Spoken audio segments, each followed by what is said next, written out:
मुख्यं श्रीरामदूतं शरणं प्रपद्ये। व्यासाय विष्णुरूपाय व्यासरूपाय विष्णवे नमो वै ब्रह्मनिधये वासिष्ठाय नमो नमः। अचतुर्वदनो ब्रह्मा द्विबाहुरपरो हरिः अभाललोचनः शम्भुर् भगवान् बादरायणः।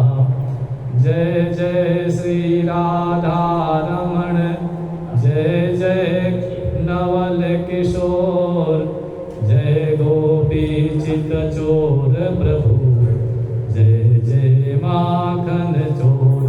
बोले वृंदावन बिहारी लाल की जय। श्रीमद् भागवत महापुराण की व्यास भगवान की सुखदेव भगवान की रामेश्वर धाम की श्रीयावल रामचंद्र की श्री हनुमान जी महाराज की।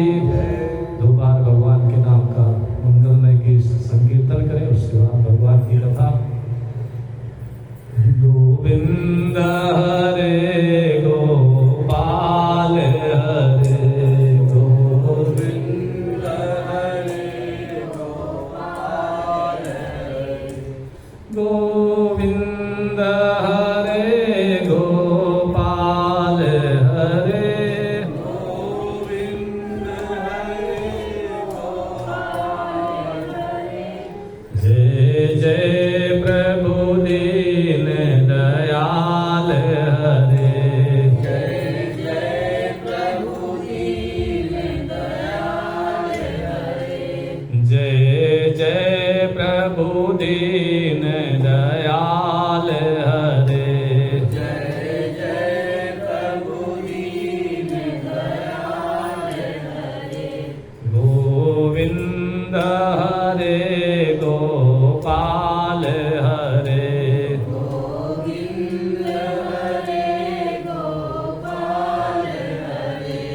जय राधा रुक्मिणी श्याम हरे जय राधा रुक्मिणी श्याम हरे। जय राधा रुक्मिणी श्याम हरे जय राधा रुक्मिणी श्याम हरे। जय जय पूर्ण सुखदाम हरे जय जय पूर्ण सुखदाम हरे। जय जय पूर्ण सुखदाम हरे जय जय पूर्ण सुखदाम हरे। गोविंद हरे गोपाल हरे गोविंद हरे गोपाल हरे।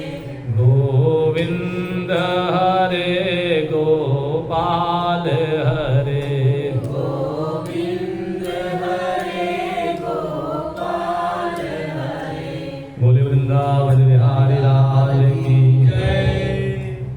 हम लोगों का बड़ा सौभाग्य है कि श्री रामेश्वर नाथ धाम में उनके चरणों में बैठ करके भगवान की कथा सुनने का सौभाग्य उन्हीं की कृपा से प्राप्त हुआ है।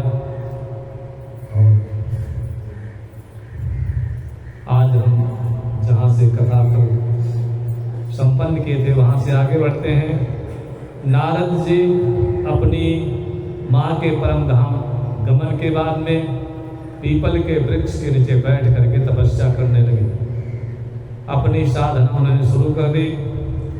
नारद जी कहते हैं, व्यास जी को अपना अनुभव बताते हैं कि ज्ञान का अनुभव प्रभु भक्ति से होता है। एक संत तुकाराम जी हुए हैं, उन्होंने कहा कि मैंने अपनी आंखों से अपना मरण देखा है, अपने आत्मा के स्वरूप को देखा है।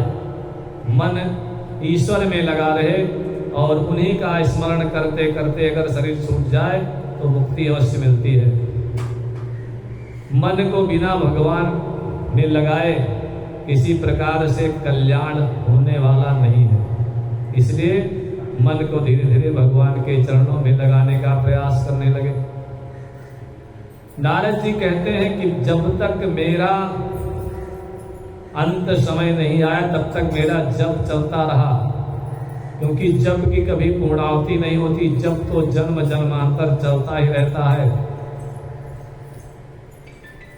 शरीर समाप्त हो गया तो जप समाप्त हो गया, दूसरा शरीर मिला तो फिर प्रारंभ हो गया। नारद जी कहते हैं कि मैंने अंत काल में भगवान राधा कृष्ण का चिंतन करते करते शरीर का त्याग किया। मैंने अपने आंखों से अपनी मृत्यु देखी, मुझे कोई कष्ट नहीं हुआ। फिर मेरा अगला जन्म मैं ब्रह्मा जी का मानस पुत्र बन करके पैदा हुआ, और पूर्व जन्म में जो मैंने अच्छे कर्म किए थे उसका फल मुझे इस जन्म में मिला। इस जन्म में मेरा नाम रखा गया नारद, और पूर्व जन्म में भजन करने के कारण, तपस्या करने के कारण इस जन्म में मेरा मन भागता नहीं, स्थिर है। संसार की तरफ मेरा मन कभी जाता नहीं और कभी चंचल में नहीं रहता, तो मैं हमेशा भगवान का दर्शन करता रहता हूँ। एक दिन मैं गोलोक धाम में गया। मेरे लिए कहीं पर जाने के लिए कोई रुकावट नहीं। एक दिन मैं गोलोक धाम में गया, वहाँ हमेशा रासलीला रामलीला होती रहती है। वहाँ मैंने राधा कृष्ण भगवान का दर्शन किया और मैं कीर्तन करने लगा, भगवान के नाम का जप करने लगा। बड़ा आनंद आया, राधा जी प्रसन्न हो गई और हमारे प्रभु से प्रार्थना किया कि नारद जी को कुछ दीजिए, कुछ आशीर्वाद दें। मेरे गोविंद भगवान ने मुझे प्रसाद दिया। व्यास जी ने पूछा, नारद जी आपको गोविंद भगवान ने कौन सा प्रसाद दिया? नारद जी ने कहा, भगवान ने प्रसन्न होकर के मुझे बीड़ा दिया। जो ये बीड़ा लेकर के मैं चलता हूँ बजाने वाली, इसको मेरे प्रभु ने दिया। और क्या कहा कि मेरे नाम का कीर्तन करते करते इस बीड़ा को बजाते बजाते संसार में भ्रमण करो, और जो भी तुमको ऐसा अधिकारी जो मिल जाए जिसे मेरी भक्ति परम आवश्यक है, उसको मोड़ करके मेरे पास ले आओ। संसार में, संसार रूपी नदी में डूबते हुए लोगों का उद्धार करो। और भगवान को कीर्तन भक्ति बड़ी प्रिय है, तो इसलिए व्यास जी में ये बीड़ा लेकर के निरंतर पूरे संसार का, ब्रह्मांड का भ्रमण करता हूँ और नाद के साथ कीर्तन करता हूँ। और कोई अगर मुझे अच्छा भक्त दिखाई दिया तो मैं भगवान के धाम में ले आता हूँ। व्यास जी ने कहा, कोई उदाहरण तो बताओ, किसी का आपने कल्याण किया? बोले, क्यों नहीं। 5 वर्ष के बालक ध्रुव जब मुझे मिले, उनको मैं भगवान के पास लेकर चला गया, भगवान से मिला दिया। मुझे छोटे से प्रहलाद जी मिले, प्रभु से मैंने मिला दिया। जो कोई भक्त मुझे मिलता है भगवान के पास अवश्य ले जाता हूँ। और एक बार मैंने सत्संग में भागवत जी की कथा सुनी। अब जब मेरे सामने कृष्ण भगवान की दिव्य लीला की कथाएं आई तो मैं कीर्तन करने लगा। उस कथा के सुनने के बाद मेरी ऐसी स्थिति बनी कि अब जब भी मैं ध्यान करता हूँ तो मुझे कन्हैया साफ साफ दिखाई देते हैं। नारद जी कहते हैं, जो कुछ मुझे मिला उस जन्म से लेकर के इस जन्म तक, ये सब सत्संग का फल है। जो सत्संग करता है वही संत बनता है। कृष्ण भगवान की गाथा से, उनकी कथा से मेरा जीवन सुधर गया और मुझे सच्चा जीवन, नया जीवन मिल गया। आप भी ऐसे दिव्य प्रभु की कथा ढंग से, विस्तार से लिखें जो आपने अभी तक संक्षेप में लिखी है। सूत जी कहते हैं कि नारद जी दासी जी के पुत्र थे। साधु संतों की सेवा करते करते उनका जीवन सुधर गया। संसार में कई प्रकार के तीर्थ बताए गए हैं, उसमें जो है संतों को भी तीर्थ कहा गया है और संत को जो है जंगम तीर्थ कहा गया है। चलता फिरता जो तीर्थ है वो हमारे संत भगवान है। पारस पत्थर लोहे को सोना बना सकता है, किंतु जो है लोहे को अपने जैसा पारस पत्थर नहीं बना सकता। लेकिन संत के संग में जो आता है तो संत की कृपा हो जाए तो व्यक्ति संत अवश्य बन जाता है। मनुष्य का जीवन हुआ है देवता बनने के लिए, भगवान के पास जाने के लिए। और भागवत जी के अनुसार प्रभु का बनने के लिए, उनके पास जाने के लिए 4 गुण बताए गए हैं। पहला है संयम, दूसरा सदाचार, तीसरा स्नेह और चौथा सेवा। और ये चारों गुण बिना सत्संग के नहीं आते। सत्संग का फल भागवत जी में लिखा गया कि नारद जी सत्संग के प्रभाव से दासी पुत्र से देवर्षि बन गए। हम सभी लोग दासी पुत्र हैं, माया के दास बने घूम रहे हैं। अगर हम भी सत्संग करेंगे, भगवान का जप करेंगे, भगवान के नाम का संकीर्तन करेंगे तो किसी न किसी दिन हम भी देवर्षि बन जाएंगे। नारद का यह चरित्र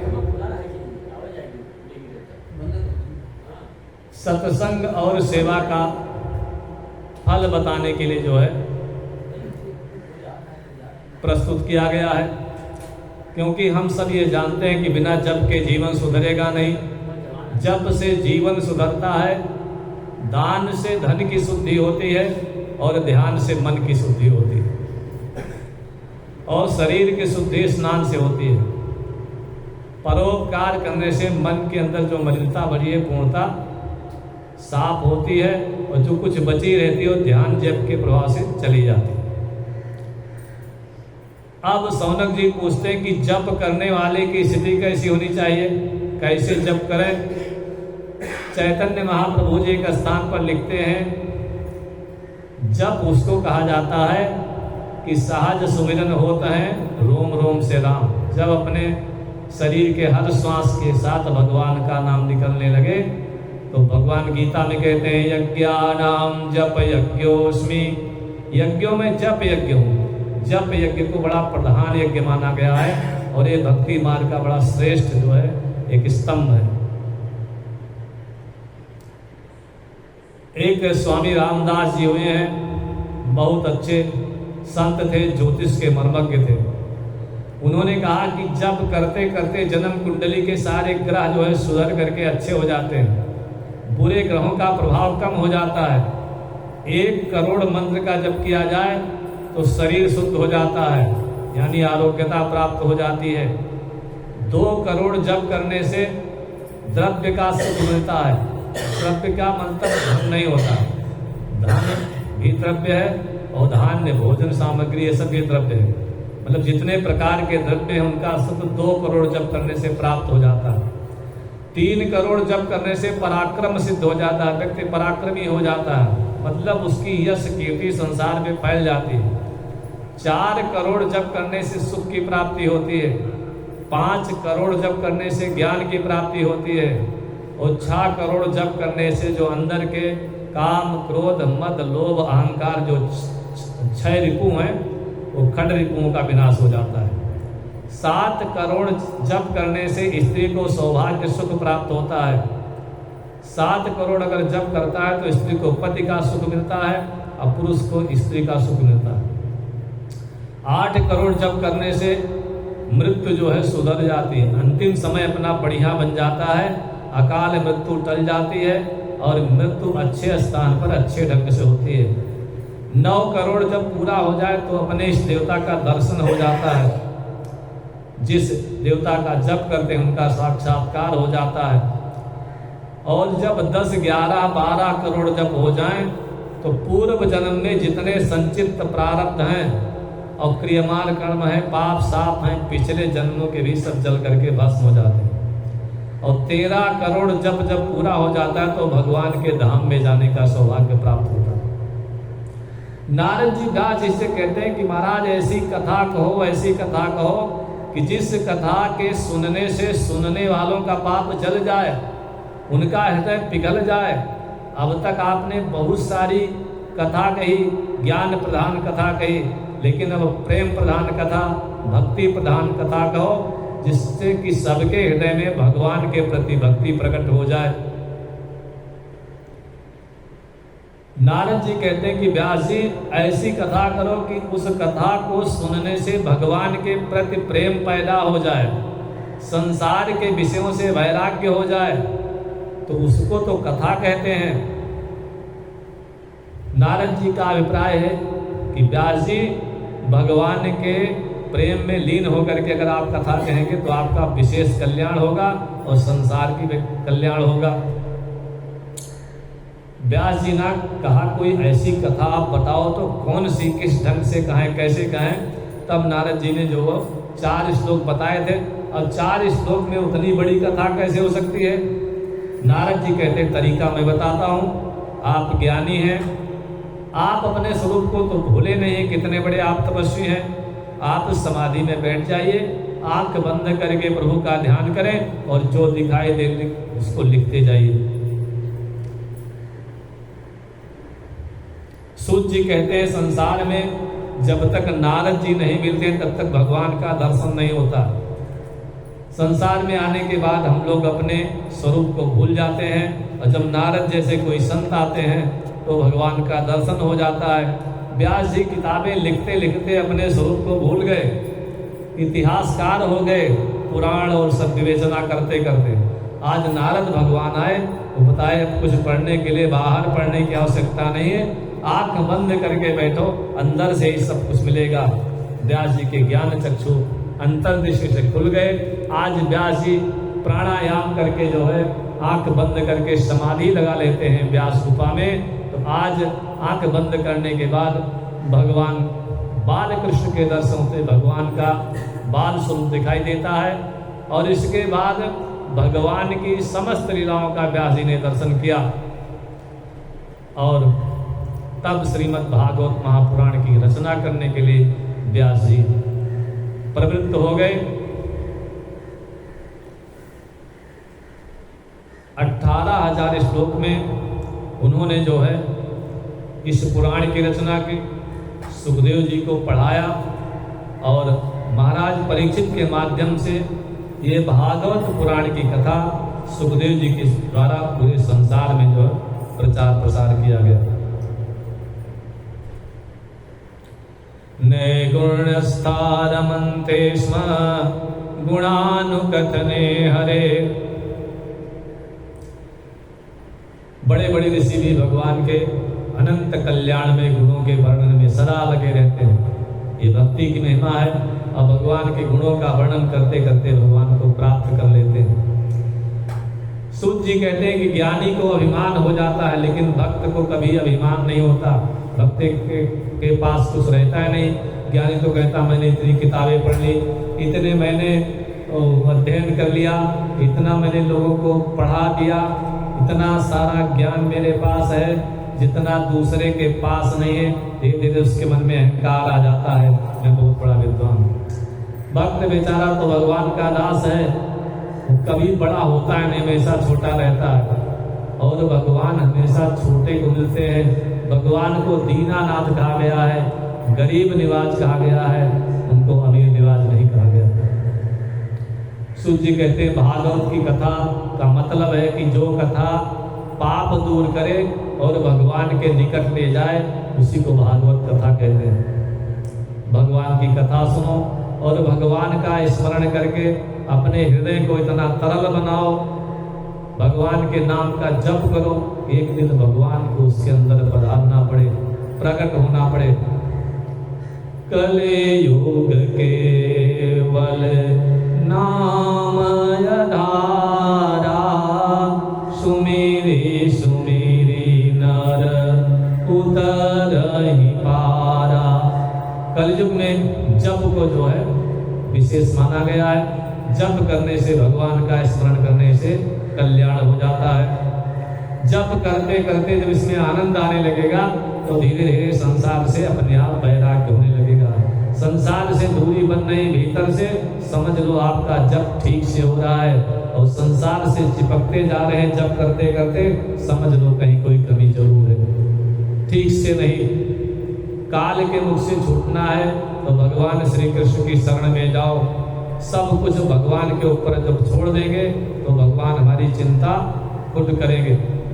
महाभारत के युद्ध में दुर्योधन ने एक दिन ताना दिया भीष्म पितामह से कि पितामह जी, शरीर से तो आप हमारी तरफ हैं लेकिन मन से हमारे शत्रुओं की तरफ है। आप पांडवों का पक्ष लेते हैं, आज तक आपने एक भी तीर ठीक से नहीं चलाए, क्योंकि आपका निशाना क्यों चूक जाता है? भीष्म पितामह को चोट लग गई। उन्होंने कहा मैं प्रतिज्ञा करता हूँ, या तो कल मैं अर्जुन का वध कर दूंगा या मैं मर जाऊंगा। इस भीषण प्रतिज्ञा से सब घबरा गए, क्योंकि भीष्म पितामह की प्रतिज्ञा है। कृष्ण भगवान के पास सूचना पहुंची, चिंतित है, रात को ठीक से सो नहीं पाए। अगर अर्जुन के साथ कोई दुर्घटना घट गई तो क्या होगा? सुबह भगवान सो करके उठे, सोचते हैं जब मुझे रात में नींद नहीं आई, अर्जुन की क्या स्थिति होगी। देखा तो अर्जुन शांति से आराम से सो रहे, भी जगे नहीं थे। भगवान ने सोचा भीष्म ने ऐसी प्रतिज्ञा की है कि कल अर्जुन का मैं वध कर दूंगा, और ये शांति से सो रहा है। भगवान ने अर्जुन को जगाया, पूछा तुमने भीष्म की प्रतिज्ञा सुनी? अर्जुन ने कहा हाँ सुनी। तो क्या तुमको मृत्यु का भय नहीं है, चिंता नहीं कि आज क्या है, क्या होने वाला है तुम्हारे साथ? अर्जुन ने कहा मेरी चिंता करने वाला मेरा मालिक है, मेरा स्वामी जग रहा है, इसलिए मैं सो रहा हूँ, वही मेरी चिंता करेगा। आपके होते हुए मैं किस लिए चिंता करूं? सूत जी कहते हैं सब कुछ भगवान पर छोड़ो, जब तक मनुष्य की चिंता ईश्वर पर हो जाए तब तक हम निश्चिंत नहीं हो पाएंगे। संत कहाँ मिलेंगे? ऐसे संत, ऐसे अपने इष्ट देवता। सूत जी कहते हैं संतों को खोजने की जरूरत नहीं है, खोजने से संत नहीं मिलेंगे। संत मिलेंगे भगवान की कृपा होगी तब। और भगवान की कृपा कब होगी? जब अपना मन शुद्ध होगा। जब तक मन तुष्ट है, विकार भरे हैं, तब तक जो है संत को पहचानने की दृष्टि नहीं प्राप्त होगी। क्योंकि अभी हम लोग पहले सुने थे कि जब सुखदेव जी महाराज 16 वर्ष की अवस्था में जा रहे थे, जंगल की ओर पैदा होती चल पड़े तपस्या करने के लिए। अप्सराएं जल में स्नान कर रही हैं।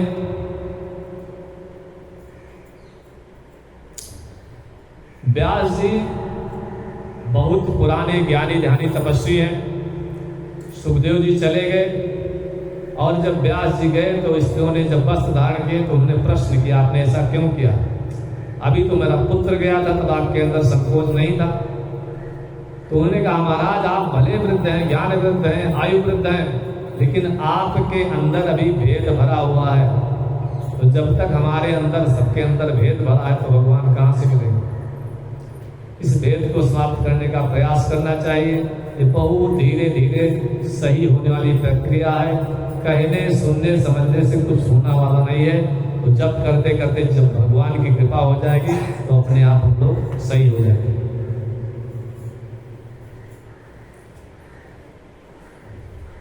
सूत जी कहते हैं कि मन के गुलाम न बनो, मन को अपना गुलाम बनाने का प्रयास करो। जिधर आप चाहो उधर आपका मन जाए, मन के पीछे आप मत जाओ।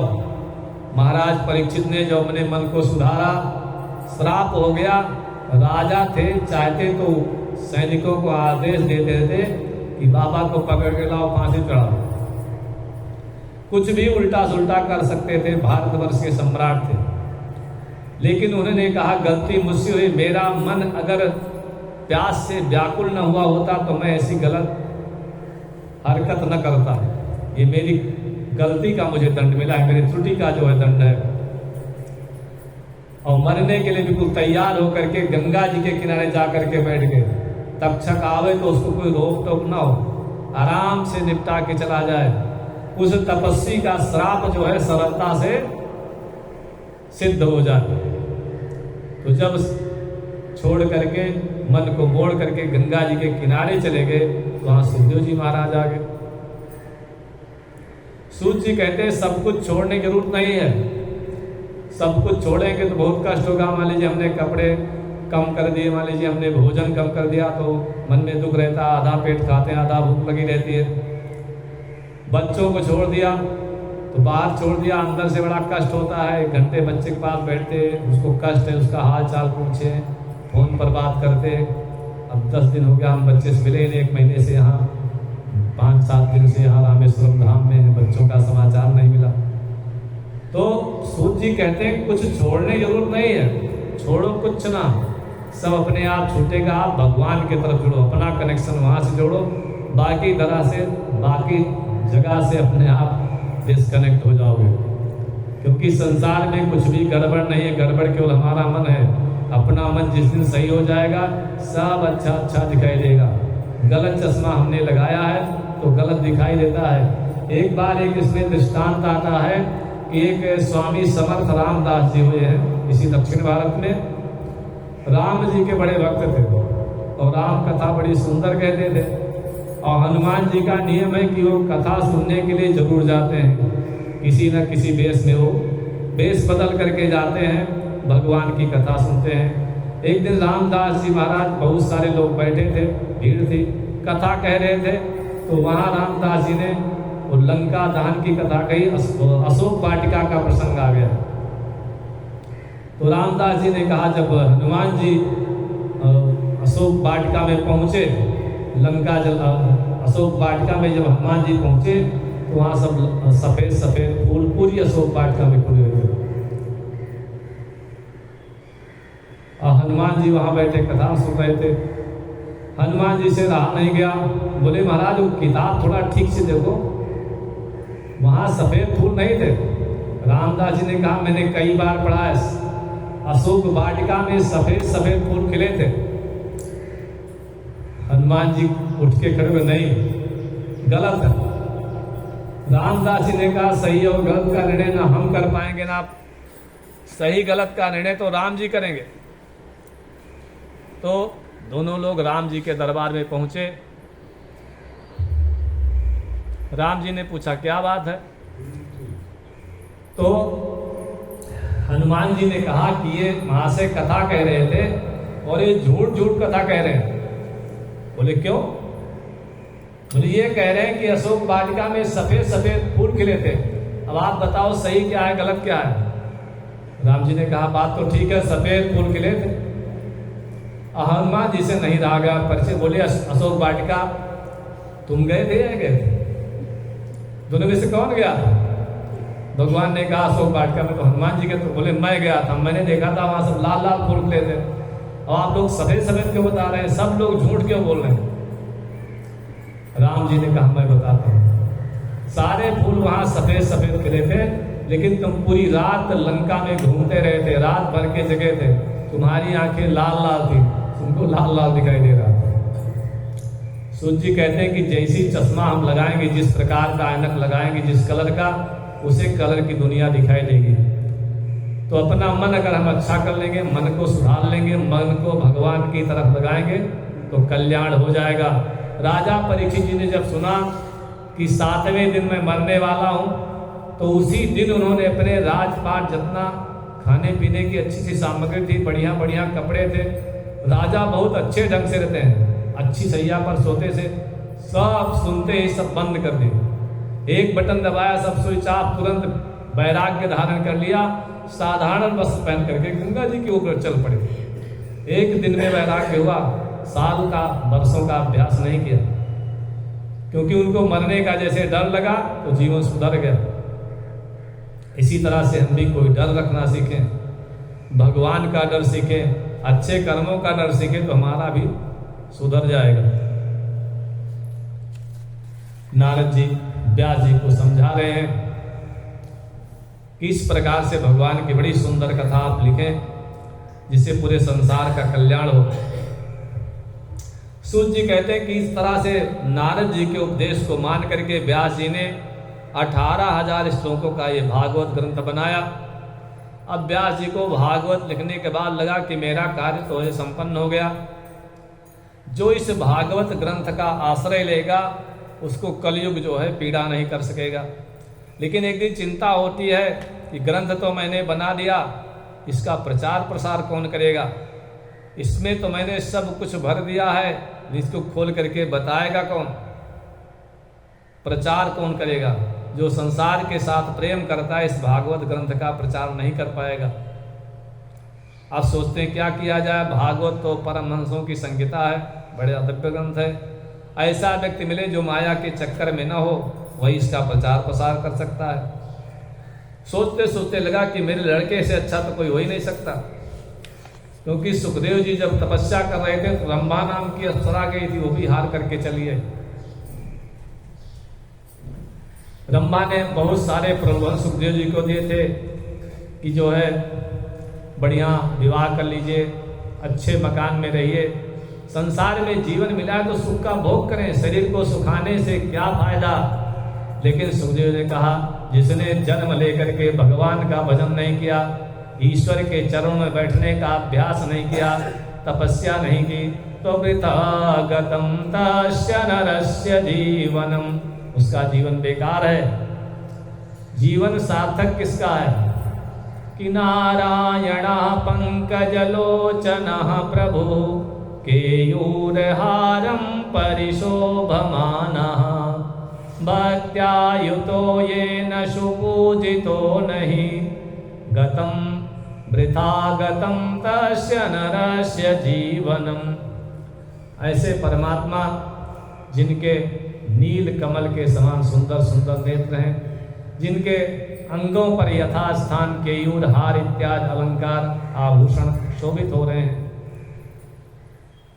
ऐसे परमात्मा अंतर्यामी नारायण भगवान के चरण कमल में जिसने अपने आप को भक्ति पूर्वक अर्पण करके इस संसार के आवागमन के चक्कर को नष्ट नहीं किया, ऐसे मनुष्य का देह धारण करना व्यर्थ। ऐसे से बहुत सारे श्लोकों में रंभा के प्रश्नों का जो है जवाब दिया। फिर रंभा ने बहुत स्त्रियों के शरीर का और वो सब प्रशंसा किया। सुखदेव ने कहते, आपने ठीक कहा, स्त्री का शरीर इतना सुंदर होता है ये मैंने आज ही जाना, मुझे तो पहले पता ही नहीं था। हाँ, आज से मैं बिल्कुल प्रण करता हूँ, अगर भगवान की कृपा से कभी दूसरा जन्म लेने का सौभाग्य मिला तो मैं तुम्हारा पुत्र बन करके ही पैदा होऊंगा। जो भाव लेकर के रंभा जी गई थी सब समाप्त हो गया।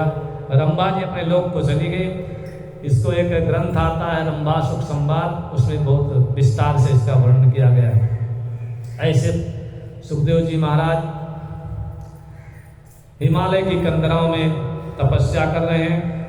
अब वो कैसे तपस्या छोड़ करके आएंगे, तो व्यास जी ने अपने जो उनके शिष्य थे छोटे छोटे बालकों को कुछ भागवत जी के श्लोक रटा दिए और बोले जाओ वहाँ इन श्लोकों का गायन करो। भागवत जी के श्लोकों में वो शक्ति है कि ब्रह्म चिंतन से उनका चित्त हट जाएगा और सगुण ब्रह्म का ध्यान करने के लिए वो तैयार हो जाएगा। तो व्यास जी के शिष्य दर्भ यानी कुशा और संविधा लेने के बहाने जंगल की ओर गए और जो श्लोक रटाया था तो उसको पढ़ते थे छोटे छोटे बालक। आज सब दर्भ संविधा लाते डाले उस क्षेत्र में चले गए जहां पर सुखदेव जी बैठे हैं, ध्यान लगा रहे हैं, निर्गुण परमात्मा का ध्यान करेंगे। वहां पहुंच गए व्यास जी के शिष्य, तो एक श्लोक का पाठ करते हैं। बर्हापीडं नटवर बपुः कर्णयो कर्णिकारं बिभ्रद्वासा कनककपिशं वैजयन्तीं च मालां रन्ध्रान् वेणोरधरसुधया पूरयन् गोपवृन्दै वृन्दारण्यं स्वपदरमणं प्राविशद गीत कीर्ति। इसका भाव है कि हमारे कृष्ण भगवान ग्वाल बालों के साथ वृंदावन में प्रवेश कर रहे हैं। मस्तक पर मोर का बढ़िया मुकुट धारण किए हैं, कानों पर कनेर के पीले पीले फूल लगाए हैं, शरीर पर पीताम्बर धारण किए हैं और गले में 5 प्रकार के सुगंधित पुष्पों से बनी वैजयंती माला धारण की हुई है। बड़ा सुंदर उनका वेश है। बांसुरी को अपने मुंह से लगा करके बांसुरी के छिद्रों के द्वारा सुंदर सुंदर ध्वनि निकाल रहे हैं, बंसी बजा रहे हैं, और उनके पीछे ग्वाल बालों के बालक उनकी कीर्ति का गान कर रहे हैं। आज ये वृंदावन धाम भगवान कृष्ण के पधारने से, उनके चरण चिन्हों से एकदम रमणीय बन गया है और बहुत प्यारा लग रहा है। ऐसा जो है उन्होंने सुनाया, उनका ध्यान छूट गया।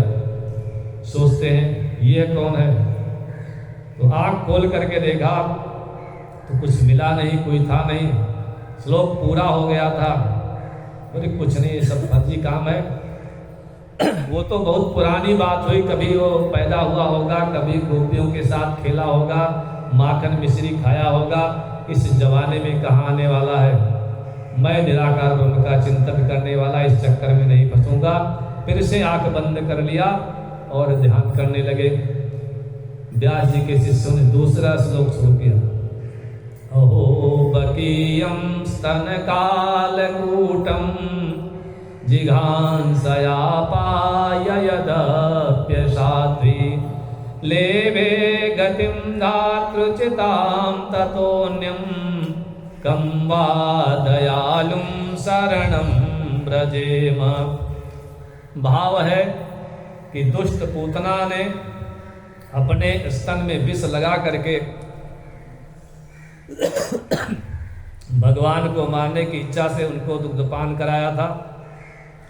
उस पूतना को भी प्रभु ने ऐसी गति दी जो किसी माँ को देनी चाहिए।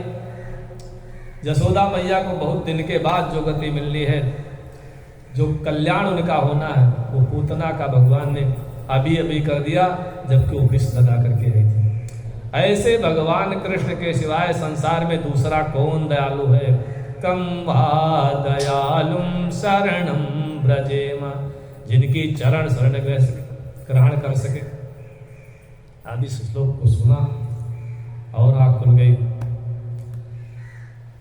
सुखदेव जी सोचते हैं कन्हैया मुझसे कुछ मांगेगा तो मैं क्या दूंगा, सब कुछ तो नहीं देना। तो जो पता लगा विष देने से भी कन्हैया कल्याण कर देते हैं। जो सबसे संसार की सबसे खराब वस्तु है विष, पूतना ने भगवान को ले जा करके विष दे दिया और भगवान ने उसका मोक्ष कर दिया। सुखदेव जी का शंका समाप्त हो गई, कुछ भी नहीं है, जो भी हो दे देंगे तो कल्याण हो ही जाना है। आँख खोले, इधर उधर देखा कौन बोल रहा है, तो व्यास जी के छोटे छोटे बालक खड़े थे। सुखदेव जी ने परिचय प्राप्त किया, आप कौन हैं? अच्छा, अभी आप लोगों ने जो श्लोक का गायन किया उसको किसने बनाया? उन्होंने कहा हम व्यास जी के शिष्य हैं और हमारे गुरु जी ने ऐसे ऐसे 18,000 श्लोक बना करके रखे हैं, पूरा एक गोदाम भरा हुआ है श्लोकों का। बोले 18,000 कहीं ना कहीं दो तो हम लोग ऐसे गाते रहते हैं। बोले किसी संग्रह में, किसी पुस्तक में कहीं हाँ हमारे गुरुदेव ने श्रीमद् भागवत महापुराण की रचना की है। तो कितने श्लोक बनाए? बोले ऐसे ऐसे 18,000 श्लोक भागवत में भरे। इन श्लोकों की विशेषता की आंखें खुली रहने से भी समाधि लग जाती है। आंख बंद करके भगवान का ध्यान आ जाए अलग बात है, सामान्य बात है। आंख खुलते हुए कथा सुनते हुए भगवान का ध्यान लगने लगे, भगवान की लीलाएं अपने आंखों के सामने दिखाई देने लगे, बहुत बड़ी चीज है। सुखदेव जी सोचते तो हमारे घर की बात है। व्यास जी तो मेरे पिता का नाम है, मैं घर चलता हूँ और उनसे पुराण जरूर सुनता हूँ। आज सुखदेव जी के मन में भागवत पुराण पढ़ने की, जानने की इच्छा हुई। भगवान की लीला को सुन करके उनका चित्त आकर्षित हो गया। तपस्या छोड़ करके आज 12 साल की तपस्या उनकी हो गई। 28 साल के सुखदेव जी आज जल्दी जल्दी कदम बढ़ाते हुए व्यास जी के आश्रम में पहुंचे और लेट करके पिताजी को प्रणाम करते हैं। व्यास जी ने उठा करके छाती से लगाया, माथा चूमा। सुखदेव जी ने कहा पिताजी बस वही श्लोक मुझको पढ़ाइए जो मैंने सुने हैं। व्यास जी ने भागवत पढ़ाना शुरू किया। सुखदेव जी कथा सुनते हैं और अपने को धन्य मानते हैं।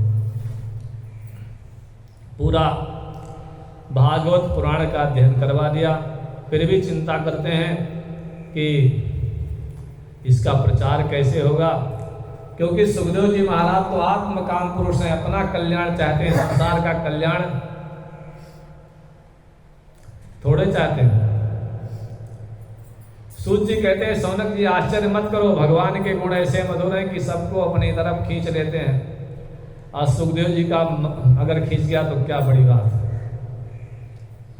इस प्रकार से अध्ययन किया और अध्ययन करने के बाद जब परीक्षित जी को श्राप हुआ, सूत जी कहते हैं तब ये कथा सुखदेव जी जो है परीक्षित जी को गंगा जी के किनारे सुनाए, और वहां पर मेरे गुरुदेव जी भी थे, उन्होंने ये कथा मुझे सुनाई और उनसे सुन करके ये कथा मैं आप लोगों को सुनाता हूँ, श्रवण करो। इस पूरी कथा में राजा परीक्षित जी के जन्म, कर्म, मोक्ष की कथा, पांडवों के स्वर्गारोहण की सारी कथा है। 5 प्रकार की शुद्धि बताने के लिए पंचाध्यायी कथा है। पितृ शुद्धि, मातृ शुद्धि, वंश शुद्धि, अन्न शुद्धि, आत्मशुद्धि। जिनके ये 5 शुद्ध हो जाते हैं, मतलब जिनके पितृ शुद्धि हो, माता पिता सही हो, मातृ शुद्धि हो, वंश उनका कुल खानदान अच्छा हो, और शुद्ध अन्न खाते हैं और अपने हृदय में शुद्धता से भगवान का ध्यान करते हैं, उन्हीं को भगवान के तरफ जाने की इच्छा पैदा होती है। और जब तक ये भाव नहीं आता तो जो है ईश्वर का प्राकट्य नहीं होता, उनका दर्शन नहीं होता। राजा परीक्षित में ये 5 शुद्धियां मौजूद हैं।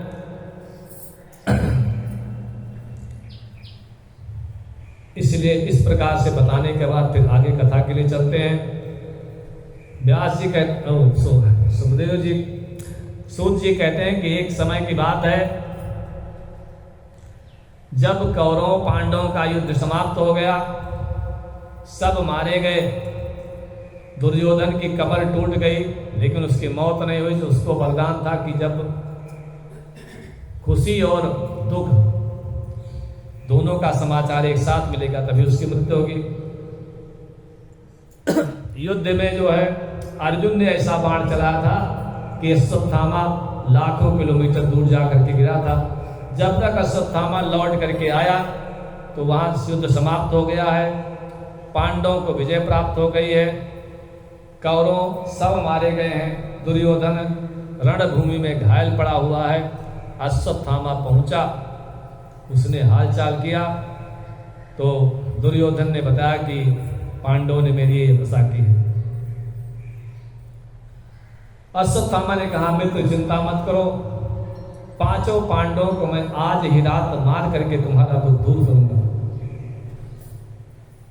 मन में चिंतन करता है कि जो है पांडवों से सीधे लड़ करके मारा नहीं जा सकता, बड़े पराक्रमी हैं और उनके साथ में उनके मित्र कृष्ण भी हैं, तो उनको कैसे मारा जाए। विचार करता है कि जब रात को सो जाएंगे तो कपट से उनका वध करूंगा, लेकिन ये नहीं सोचता है कि जिसकी रक्षा परमात्मा करता है उसे कौन मार सकता है। आज जैसे ही पांडव सोने के लिए तैयार हुए, पहली नींद आई थी, तब तक कन्हैया पहुंच गए। बोले भाई उठो, थोड़ा गंगा जी के किनारे चलते हैं घूमने, कुछ विशेष चर्चा करनी है। और पांडवों को कृष्ण के ऊपर इतना विश्वास था कि वो जो भी कहें मान लेते थे। तो सब पांडव उठ करके जो है चले गए भगवान के साथ गंगा जी के किनारे घूमने। पांडवों ने ये नहीं पूछा कि ये चर्चा तो सुबह भी हो सकती है, हम लोग तो सोते हो तो ऐसे कहते भी नींद आ रही है, अब सुबह बात कर लेंगे। पांडवों ने सब कुछ नहीं पूछा और भगवान पर विश्वास करके गंगा जी के किनारे चले गए। भगवान ने तो सबको बुलाया था लेकिन पांडवों के पुत्र नहीं आए। पांडव क्यों आए? क्योंकि बालक बुद्धि है। बच्चों ने कहा हम सोएंगे, आप लोग जाओ।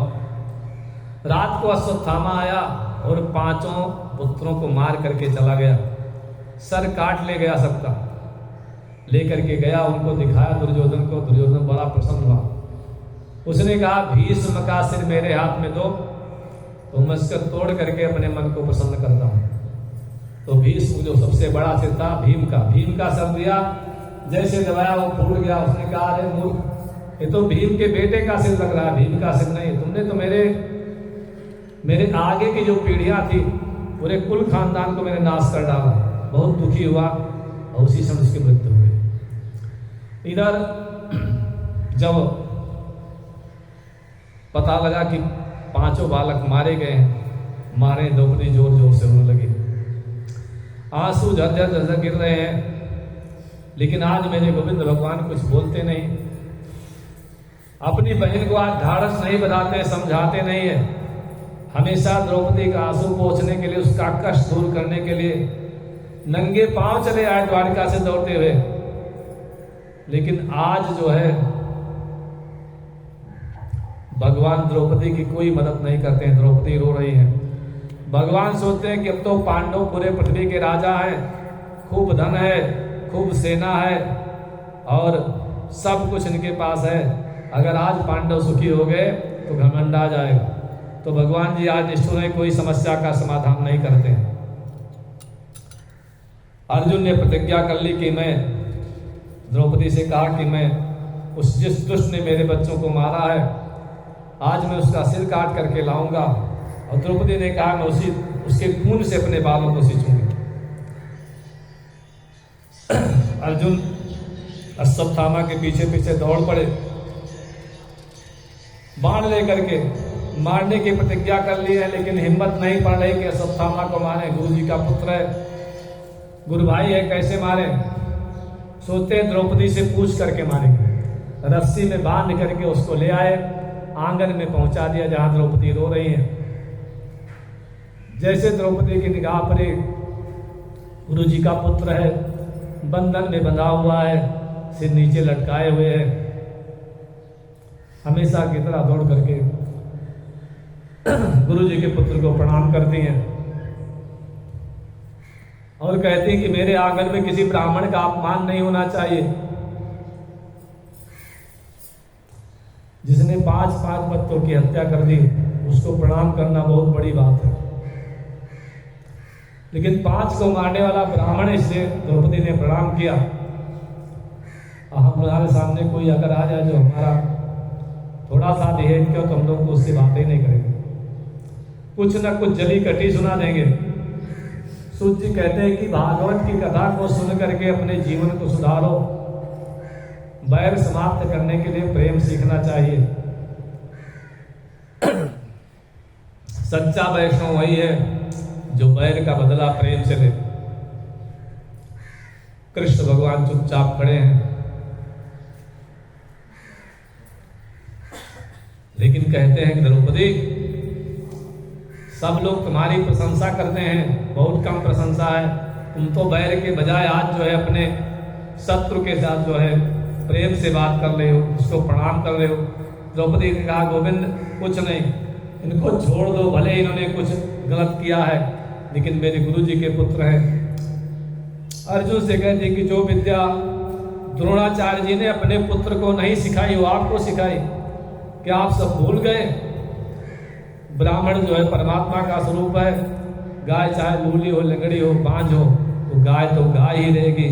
और भैंस चाहे जितनी सुंदर हो, कभी वो भैंस माता नहीं बन पाएगी। गौ ब्राह्मण का हमेशा सम्मान करना चाहिए।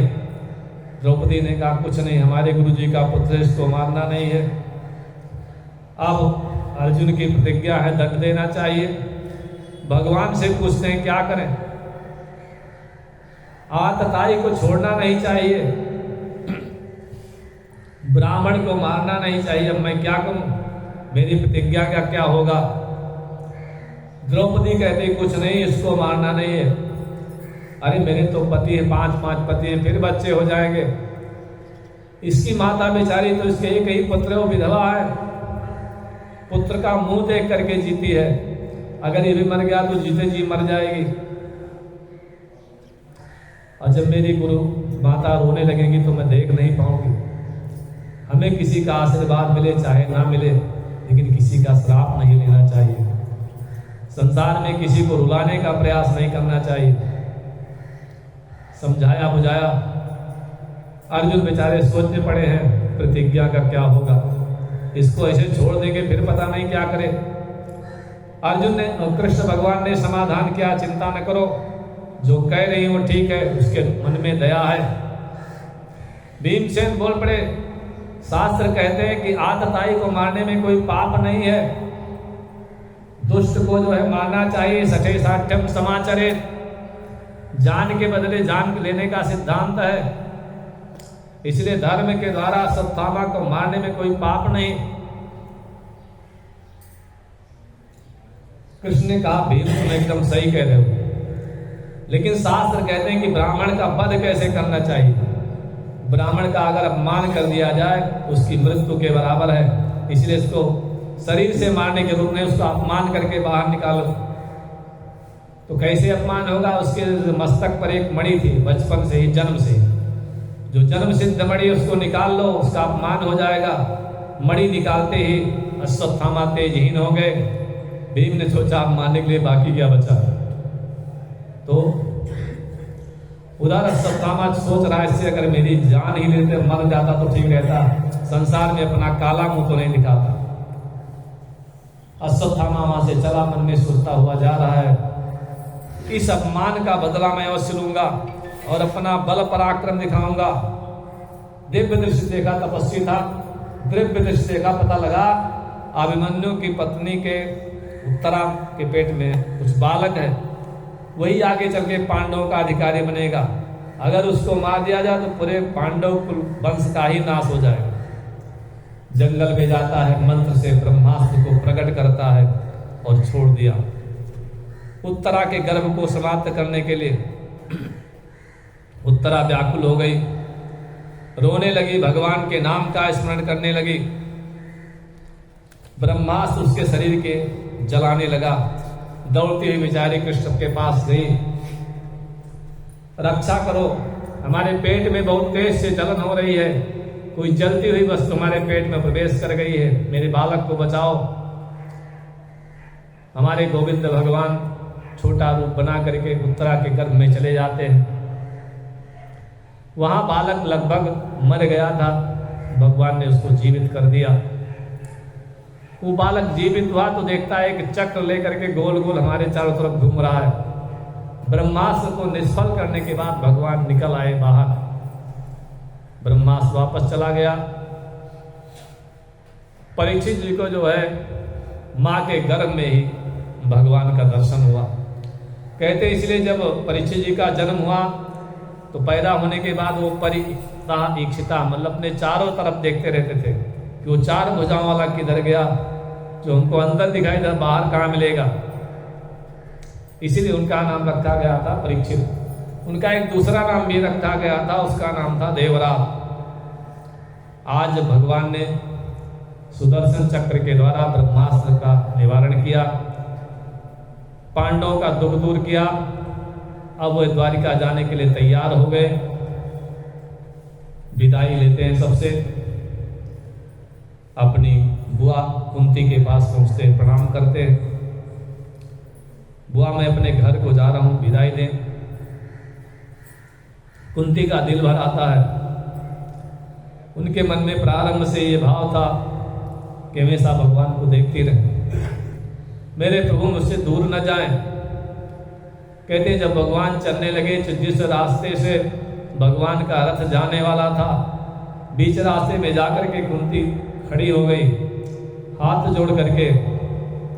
प्रभु ने देखा आगे बुआ जी खड़ी हैं, रथ रुकवा दिया और कहा बुआ जी मुझे क्यों खड़ी रास्ते में, नीचे उतर पड़े। कुंती ने प्रणाम किया। रोज भगवान कुंती को प्रणाम करते थे। कृष्ण भगवान आज सूत जी कहते हैं आज कुंती ने भगवान को प्रणाम किया।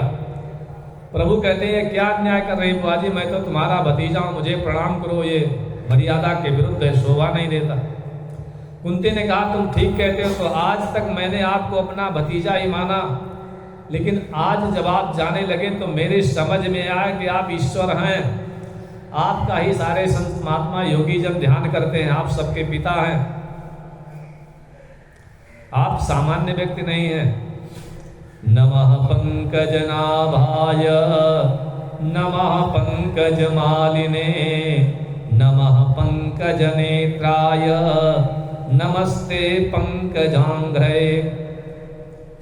आपकी नाभ से ब्रह्मा जी का जन्म स्थान प्रकट हुआ कमल। आपने कमलों की माला धारण कर ली है, आपके नेत्र कमल के समान हैं और बड़े कोमल हैं, और आपके चरणों में कमल के चिन्ह हैं। ऐसे कमल को धारण करने वाले मैं आपको बार बार प्रणाम करती हूँ। इस प्रकार से कई श्लोकों में कुंती मैया ने भगवान की प्रार्थना की और कहते हैं कि प्रभु आप ने हमें बहुत तरह से सुखी किया, कैसे कैसे संकटों से बचाया। आपके उन उपकारों का मैं स्मरण करती हूँ, मैं उपकारों को आपके भूली नहीं। जब मेरे पति का स्वर्गवास हुआ, मेरी संतानें छोटी छोटी थी, उस समय भी आपने मेरी रक्षा की थी। मेरे बच्चे बड़े हुए तो भी आपने उनकी रक्षा की। आपने हमें लाक्षाग्रह से बताया, विष से बताया, और हमारे बच्चों की आपने मदद की। आपके मदद के द्वारा, आपके सहायता के द्वारा वो महाबली कौरवों को परास्त कर पाए। जब मेरी बहू द्रौपदी को दुशासन सभा में खींच लाया, उस समय दुर्योधन ने कहा कि द्रौपदी अपनी दासी है, द्यूत में हमने उसको जुए में जीता है। दुशासन जो है वस्त्र खींचने लगा, तो प्रभु जिसको भगवान जो है वस्त्र उड़ा देता, उसका वस्त्र कौन खींच सकता है। दुशासन थक गया और हार गया, लेकिन उस दिन साड़ी कम नहीं पड़ी। पता नहीं गोकुल से, मथुरा से, द्वारिकापुरी से कितनी साड़ियां भगवान लेकर के आए थे। भगवान ने कहा बुआ जाने दो, वहां भी देखना है। कुंती कहती है जाओ मत, और अगर जाना है तो एक वरदान दे करके जाओ। कन्हैया ने कहा मांग लो बुआ जी, आज तो मैंने सबसे लिया, दिया किसी को कुछ है ही नहीं, कम से कम कोई लेने वाला मिला। तो कुंती ने इतना बड़ा वरदान मांगा जिसे आज तक दुनिया में किसी ने नहीं मांगा। कहते हैं विपदा संतु नः सस्वत् तत्र तत्र जगद गुरो भवतो दर्शनम यस्याद पुनर्भव दर्शनम। कहते कि प्रभु आपके वरदान से हमारे जीवन में कभी दुख समाप्त न हो, नए नए दुख आते रहें, प्रतिक्षण दुख आते रहें, क्योंकि जब विपत्ति की अवस्था आती है तो निश्चित रूप से आपके दर्शन होते हैं, और जब आपके दर्शन होते हैं तो जन्म मृत्यु के चक्कर छूट जाते हैं। तो विपदा संतु नः सस्वत् तत्र तत्र जगद गुरो, क्योंकि विपत्ति में ही आपका स्मरण होता है। हाय राम हो मुझसे तभी निकलता है जब कोई कष्ट होता है। विपत्ति सच्ची संपत्ति है। कुंती कहते हैं कि जीवन में हमारे बड़ी बड़ी विपत्तियां आए, बड़े बड़े कष्ट आए, ऐसा वरदान दीजिए। कष्ट कहते हैं क्या मांगते हो बुआ, तुम्हारा बुद्धि खराब हो गई क्या? जिंदगी बीत गई तुमको दुख ही झेलते हुए, कम से कम तुम्हारे बच्चे राजा बने हैं, सुख का समय आया है, अब काहे को दुख मांग रही हो? कुंती ने कहा नाथ जो मैं मांग रही हूं ठीक रही हूं, जब जब मेरे ऊपर दुख पड़ा तो आप पीछे हमारे खड़े रहे, आपने हमारी सहायता की, आगे बढ़ चढ़ करके हमारी रक्षा की। आज जब सुख का समय आया तो आप हमको छोड़ करके जा रहे हैं, तो मुझे वो सुख नहीं चाहिए जिसमें भगवान छूट जाए, मुझे वो सुख चाहिए जिसमें भगवान मिल जाए। भगवान ने कुंती को जो है उनके इच्छा के अनुसार वरदान दिया, और अपनी बुआ की बात को मान करके आज फिर वापस लौट आए। आज नहीं कल जाएंगे। द्रौपदी मिली और सब लोग घर में आपस में चर्चा कर रहे हैं कि ये कन्हैया लौट क्यों आए। कुंती ने कहा मैंने हाथ जोड़ करके विनती किया, प्रार्थना किया तो वापस आ गए। द्रौपदी कहती ऐसी बात नहीं, मैंने इनकी जब उंगली कट गई थी चक्र से तो मैंने साड़ी चीर करके पट्टी बांधी थी, इससे वापस आ गए हैं। सुभद्रा कहती है बात नहीं है, तुम इनकी मुंह बोली बहन हो और मैं इनकी सगी बहन हूं, इसलिए मेरे लिए वापस आए हैं। जब मुझसे मिलने आए तो मैं कुछ बोल नहीं पाई थी, बात को समझ गए इसलिए आए हैं। सबको लगता है कि भगवान हमारे लिए आए हैं। आज हस्तिनापुर में भगवान विश्राम करते हैं। कल निकलेंगे, आज रुक गए तो पांडवों से कहा आओ चलते हैं, भीष्म पितामह जी से मिल लेते हैं, उनका सत्संग कर लेते हैं। भीष्म पितामह से मिलने के लिए हमारे गोविंद भगवान पांडवों के साथ पहुंच गए गंगा के किनारे, जहां पर सरसैया पर लेटे हुए हैं। सब लोग पहुंच गए, सबने प्रणाम किया।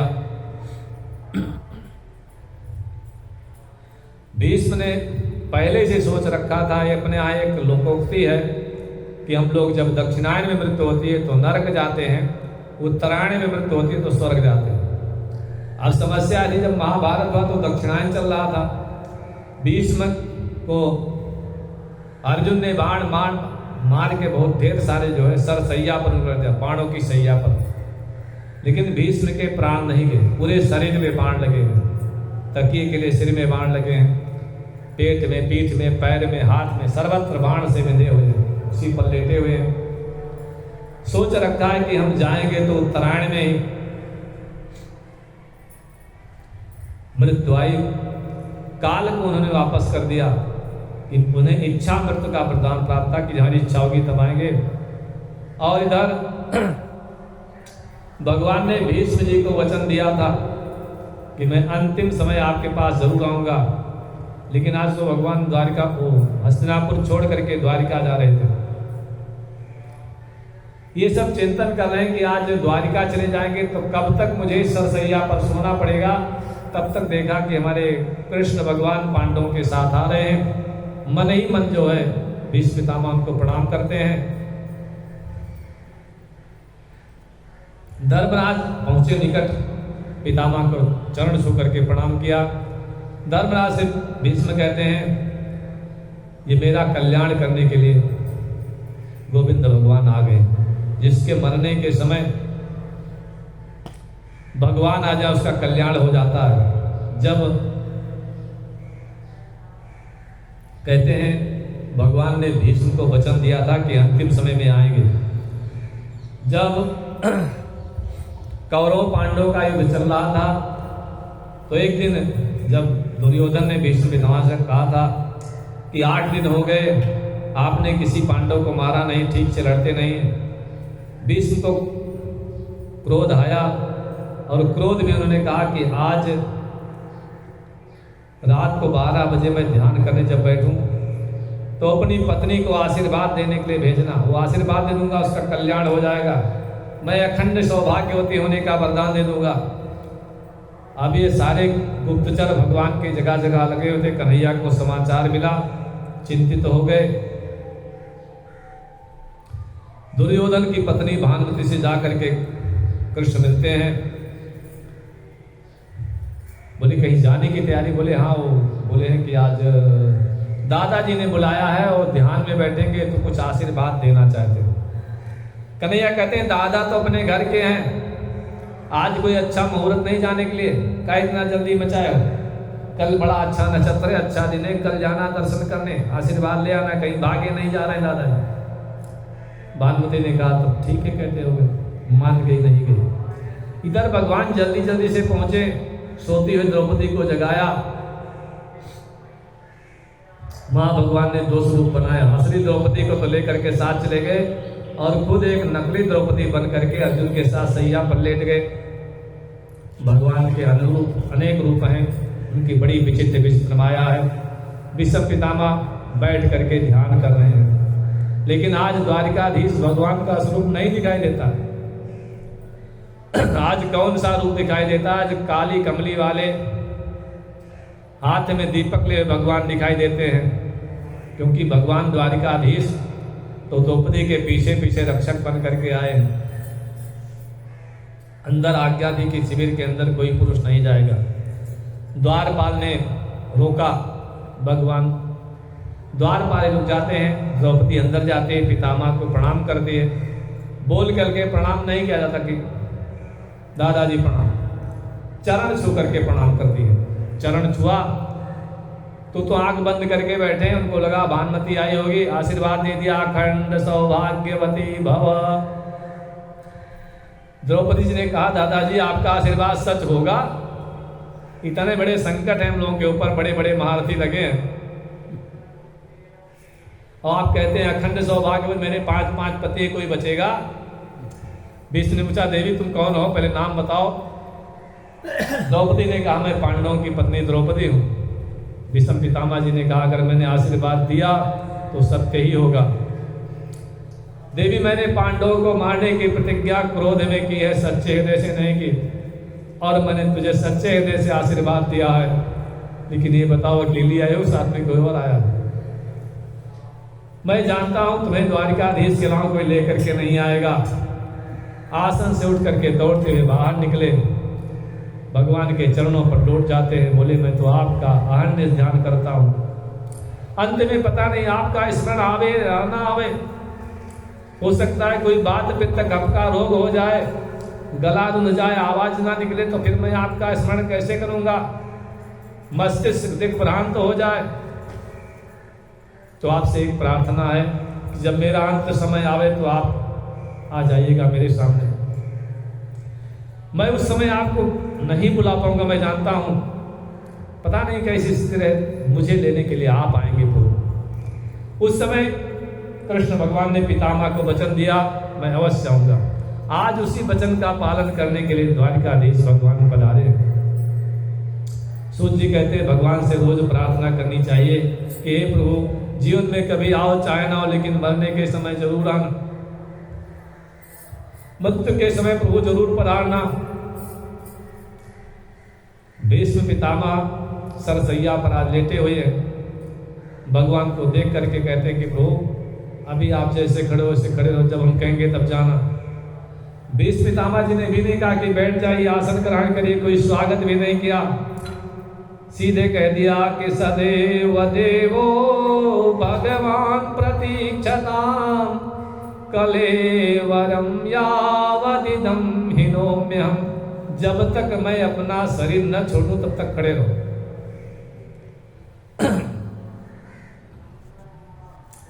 कृष्ण ने धर्मराज से कहा इनको लगता है कि मैंने सबको मारा है, मेरे कारण ही सबका सर्वनाश हो गया। भीष्म पितामह कहते हैं ऐसी बात नहीं, ऐसा मुझे नहीं, ऐसा इनका युधिष्ठिर को लगता है। तो भगवान कहते हैं अगर युधिष्ठिर तुमको ऐसा लगता है तो दादाजी से कोई शांति वाला उपदेश सुन लो। भीष्म पितामह कहते हैं महाराज रुको, बहुत दिनों से इस पर लेटा हूं, आज समय आया है। धर्मराज की शंका का तो मैं बाद में समाधान कर ही दूंगा, लेकिन पहले मेरी छोटी शंका का समाधान करें। शंका क्या है कि महाराज मैं पूरा जीवन मैंने कभी पाप नहीं किया, मन को शुद्ध रखा और मेरा शरीर भी पवित्र है, मेरी इंद्रियां भी शुद्ध हैं, और आपसे इसलिए कह रहा हूं कि आप मेरे मन की सारी बातें जानते हैं। लेकिन मैं ये जानना चाहता हूं कि मैंने जीवन में जब कोई पाप नहीं किया तो इतना बड़ा दंड मुझे सरसैया पर लेटने का क्यों मिला, मुझे क्यों बाणसैया पर सोना पड़ा? महाराज इस पर लेटा हूं, मुझे बड़ी वेदना होती, बड़ा कष्ट होता, मुझे ऐसी सजा आपने क्यों दी प्रभु? भगवान कहते हैं ठीक है, तो अपने जीवन में कोई पाप नहीं किया, बात सच है, पाप नहीं किया इसलिए तो मैं आपसे मिलने के लिए आया हूं, मैं सबसे मिलने थोड़े जाता हूं।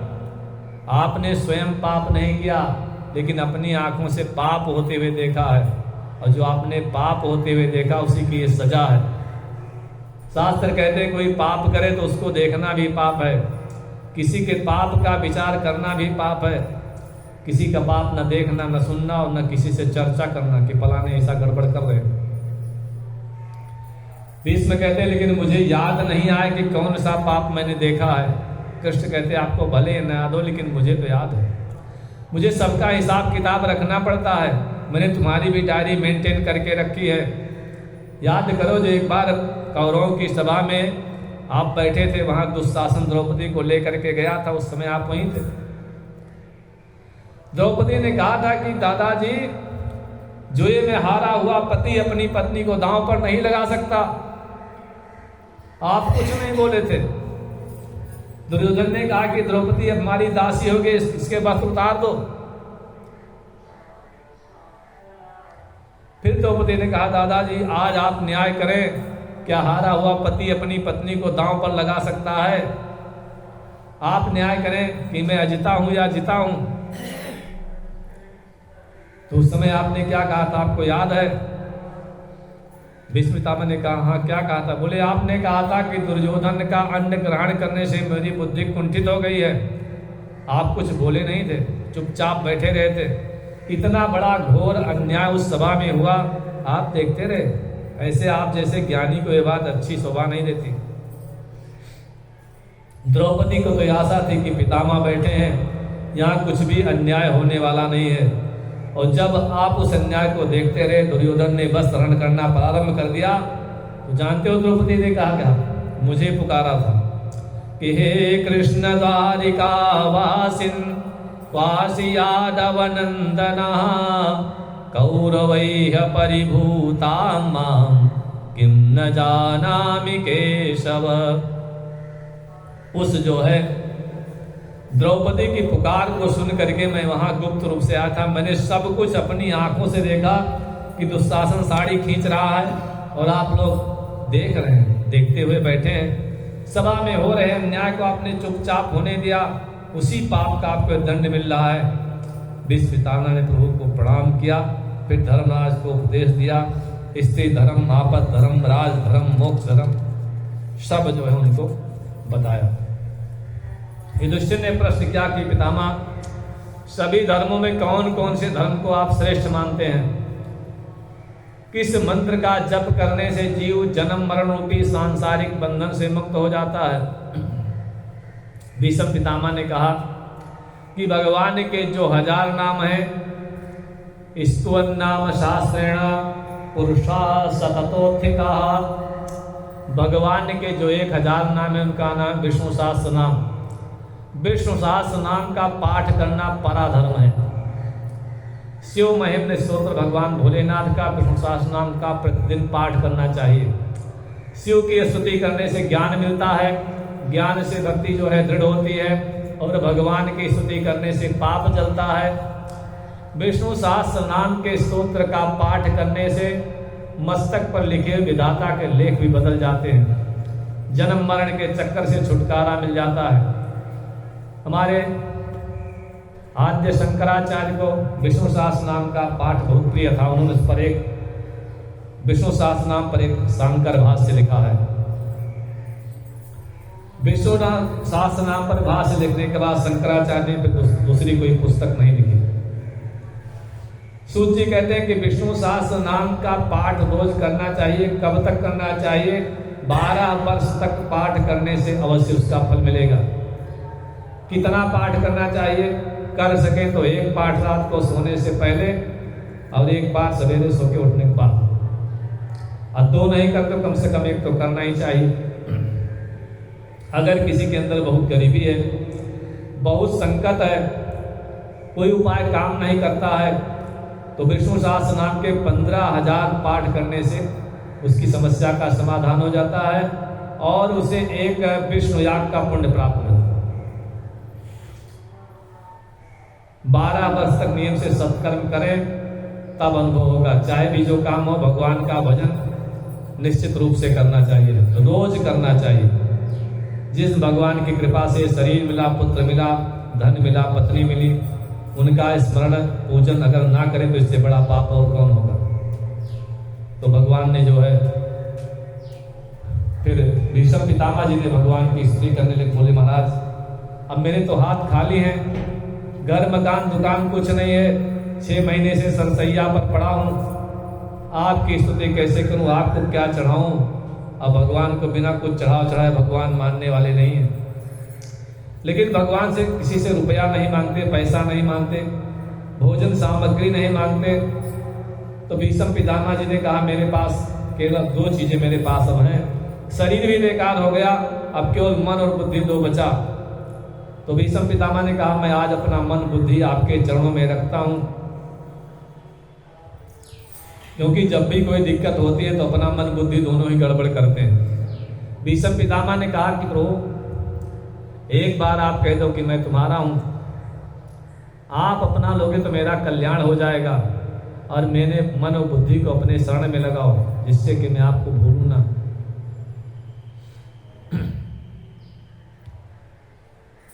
भगवान कहते हैं बात तो तुम ठीक कहते हो, बार बार यही कहते हो कि मैं आपकी शरण में आया हूं, आपका हूं। भगवान कहते हैं मैं आपको अपना मानूं कैसे? अरे तुम मेरे होते तो मेरे अर्जुन के ऊपर तुमने कितने सारे बाण चलाए, अपने भक्त पर चलाए गए बाणों को मैं कैसे भूल जाऊंगा? कैसे कैसे मैं अर्जुन के लिए मैंने बाणों का निवारण किया। भीष्म ने कहा संसार जानता है कि पांडवों पर मेरा भी बहुत प्रेम है, आप भी जानते हैं युद्ध में मेरा शरीर भले कौरवों के पक्ष में था लेकिन मन पांडवों के पक्ष में था। पांडवों पर बाण मैंने जरूर चलाए लेकिन मन में यही भावना रही कि विजय पांडवों को मिले, जयोस्तु पांडव पुत्राणाम, ऐसा बोल करके मैं तीर चलाता था। भगवान कहते हैं फिर भी आप शरीर से तो पांडवों के पक्ष में नहीं थे, आपने कौरवों के पक्ष में जा करके पांडवों के साथ युद्ध किया है।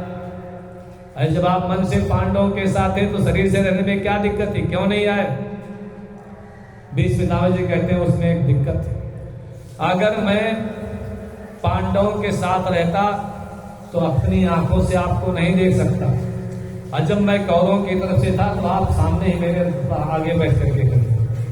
रथ पर आपका निरंतर मुझे दर्शन होता रहता था, आपके दर्शन करने के लिए मैं जो कौरवों के साथ रहा। अगर मैं पांडवों की तरफ से लड़ता तो मैं आपका दर्शन ठीक से नहीं कर पाता। भीष्म जी कहते हैं त्रिभुवन कमलम तमाल वर्णम रविकर गौरवराम्बरम दधाने बपुरलक कुलावृताननाब्जम विजय सखे रतिरस्तु में नवाद्या। जिनका शरीर सुंदर है, नील के कमल जैसा नील वर्ण है, सुंदर पीतांबर धारण किए हैं, मुख पर कमल के समान उलझी हुई बालों की लटें बिखरी हैं, ऐसे जो अर्जुन के मित्र श्री कृष्ण हैं उनके चरणों में मेरा प्रेम बना रहे। अपनी बुद्धि अपना मन भगवान के चरणों में अर्पित कर दिया। 40 श्लोकों में जो है भीष्म पितामह ने भगवान की स्तुति की है। महाभारत के युद्ध में भगवान ने प्रतिज्ञा की थी मैं कोई भी अस्त्र शस्त्र धारण नहीं करूंगा, लेकिन भीष्म ने कहा मैं तो गंगा पुत्र हूं, ऐसा युद्ध करूंगा, ऐसा युद्ध करूंगा कि कन्हैया को शस्त्र उठाना ही पड़ेगा। अगर उनसे हथियार न चलवा लिया तो मैं शांतनु का पुत्र नहीं। भीष्म पितामह ने बाण इतने चलाए कि बाण लग करके अर्जुन मूर्छित हो गया, बाण चलाना बंद नहीं किया। कृष्ण ने सोचा अगर ऐसे बाण चलते रहे तो आज अर्जुन की मृत्यु हो जाएगी, बड़ा अनर्थ हो जाएगा। अब प्रतिज्ञा रहे चाहे टूट जाए। भगवान रथ से कूद पड़े, सिंह की भांज दहाड़ते हुए रथ की पहिया निकाल करके भीष्म को मारने के लिए दौड़ पड़े।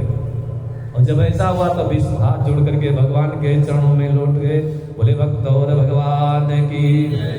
हमारे भगवान इतने दयालु हैं कि भक्त की प्रतिज्ञा पूरी करने के लिए अपनी प्रतिज्ञा को तोड़ देते हैं। भीष्म कहते प्रभु इस प्रकार जब चक्र लेकर के आप दौड़े थे तो मुझे याद है उस समय एक रूप से आप वहां बैठे थे रथ पर घोड़ों की रास पकड़ करके, और दूसरे रूप से चक्र लेकर के दौड़ रहे थे। क्योंकि अर्जुन तो मूर्छित थे, रथ कहीं गड्ढे में जा करके गिर न जाए, इसलिए आपने एक रूप से रथ को संभाला और दूसरे रूप से आप जो है चक्र लेकर के हमारे ऊपर दौड़ पड़े, रथ का पहिया लेकर के। इसलिए महाराज आप तो बड़े दयालु हैं और आप चाहें तो संसार में कुछ भी कर सकते हैं। तो फिर जो है जो उन्होंने स्तुति की थी उसका नाम है भीष्म स्तवराज स्तोत्र।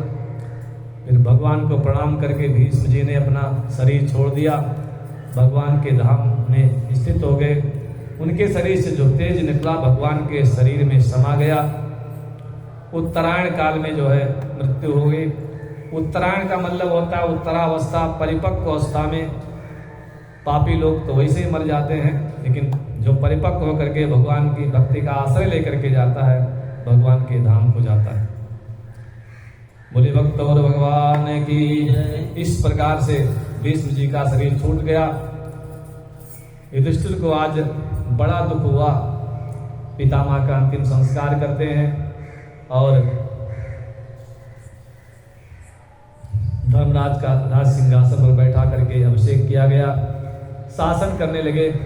युधिष्ठिर महाराज के राज्य में कोई अकाल नहीं है, ना तो अतिवृष्टि होती है, ना अनावृष्टि होती है, न कोई भूखा है, न कोई बीमार है। शास्त्र कहते हैं कि धर्म की मर्यादा का पालन करने वाला कभी न दुखी होता है, न बीमार होता है। सूत जी सावधान करते हैं कि धर्मराज का जो राज्य था उसमें धर्म की शिक्षा दी जाती थी। आरोग्यम भास्करादिच्छे मोक्षम इच्छे जनादनात् ज्ञानम च शंकरादिच्छे धनम इच्छेद उतासनात्। आरोग्य प्राप्ति के लिए सूर्य भगवान की उपासना करनी चाहिए। मोक्ष के लिए भगवान जनार्दन विष्णु की उपासना करनी चाहिए। और ज्ञान प्राप्ति के लिए शिव भगवान की उपासना करनी चाहिए। धन प्राप्ति के लिए अग्नि भगवान के मतलब स्वाहा स्वाहा हवन करना चाहिए। सूर्य नारायण को प्रत्यक्ष देवता माना गया है। सामने दिखाई देते हैं, रोज आते हैं, दर्शन दे करके जाते हैं। उनका अलग से दर्शन करने के लिए कोई आवश्यकता नहीं,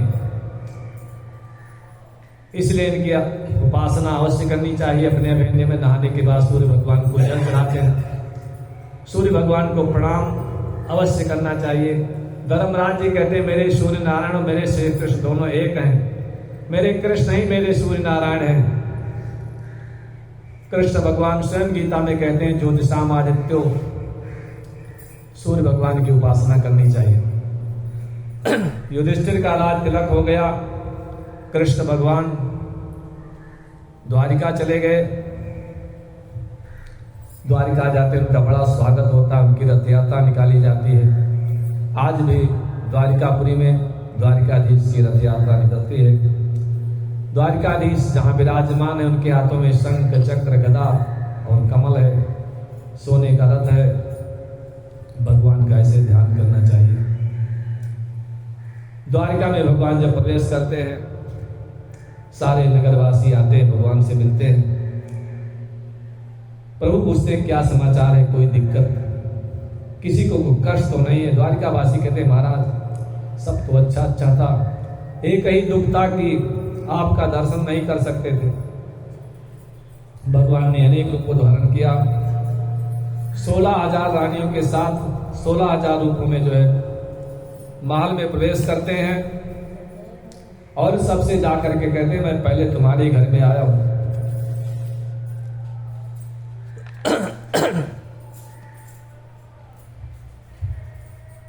भगवान सबसे मिलते हैं, सबका समाधान करते हैं, सबको आनंद देते हैं। आगे परीक्षित के जन्म की कथा आती है। उत्तरा ने बालक को जन्म दिया। जन्म लेते ही चारों तरफ देखने लगे, उसी चतुर्भुज रूप को खोज रहे हैं जो गर्भ में दिखाई दिया था। ब्राह्मणों को बुलाया गया, ज्योतिषी लोग आए, स्वस्ति वाचन किया। युधिष्ठिर ने पूछा बालक कैसा होगा, इसका भविष्य क्या है। ब्राह्मणों ने कहा सारे ग्रह इसके अच्छे हैं, बड़ा पराक्रमी होगा, प्रभावशाली होगा, यशवान होगा, लेकिन इसका 8वां भाव गड़बड़ है, मृत्यु स्थान गड़बड़ है। मृत्यु स्थान में सर्प दंश का योग पड़ा हुआ है। धर्मराज जी बेचारे चिंतित हो गए, मेरे पुत्र की मृत्यु सर्प के काटने से ठीक नहीं है। ब्राह्मणों ने आश्वस्त किया महाराज सुनो, एक योग और पड़ा है, भले ही इसकी मृत्यु सांप के काटने से हो, लेकिन ये जो है इसकी सदगति हो जाए, इसका मोक्ष हो जाएगा, क्योंकि इसके 9वें भाव में उच्च का बृहस्पति है। ये धर्मात्मा होगा, धर्म के द्वारा इसका कल्याण हो जाएगा। उसके बाद एक दिन विदुर जी महाराज तीर्थ यात्रा, युद्ध प्रारंभ होने से पहले तीर्थ यात्रा चले गए थे। तीर्थ यात्रा से लौटे, प्रभास क्षेत्र में पहुंचे तो पता लगा कि कौरवों का विनाश हो गया और धर्मराज सिंहासन पर बैठे हैं। केवल धृतराष्ट्र जी धर्मराज के यहाँ भोजन के लिए पड़े हुए, बाकी सब मर गए। विदुर जी आए, धर्मराज ने स्वागत किया, सम्मान किया। विदुर जी को तो कोई सम्मान की आवश्यकता थी नहीं, वो तो अपने भाई का कल्याण करने के लिए आए हैं। 36 वर्षों तक पूरे भारतवर्ष के तीर्थों का भ्रमण करने के बाद आज विदुर जी महाराज हस्तिनापुर पधारे हैं।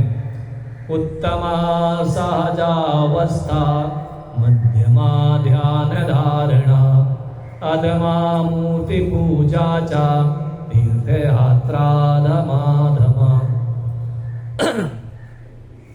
तीर्थ यात्रा को बहुत अच्छा नहीं माना गया, अपने यहाँ कहा गया तीर्थ यात्रा बहुत अधम है, क्योंकि यात्रा में बहुत सारी चिंताएं होती, भोजन मिलेगा नहीं, चाय व्यवस्था होगी न होगी, रहने का कोई व्यवस्था हो न हो, तो ठीक से भगवान का ध्यान नहीं करना। क्योंकि आज पहले तीर्थ यात्राएं बड़ी कठिन थी, लोग पैदल चलते थे, एक स्थान से जब दूसरे स्थान पर पहुंच जाए तो वहां तो कुछ व्यवस्था हो, दूर दूर गांव थे, गरीबी बहुत थी, किसी के पास कोई यातायात का साधन था नहीं, बरसात होने लगी रास्ते में भीगना पड़ेगा।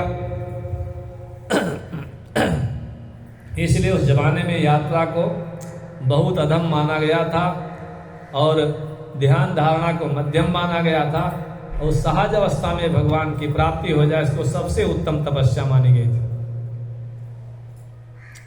लेकिन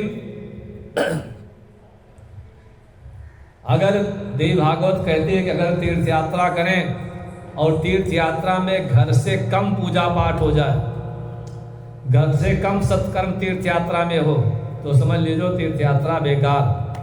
तीर्थ यात्रा में निकले तो मान लीजिए घर में 1 घंटा पूजा करते थे, आधे घंटे जब करते थे तो वहां 10-20 मिनट बढ़ा के, 5 मिनट ध्यान करते थे तो 10-20 मिनट बढ़ा दीजिए।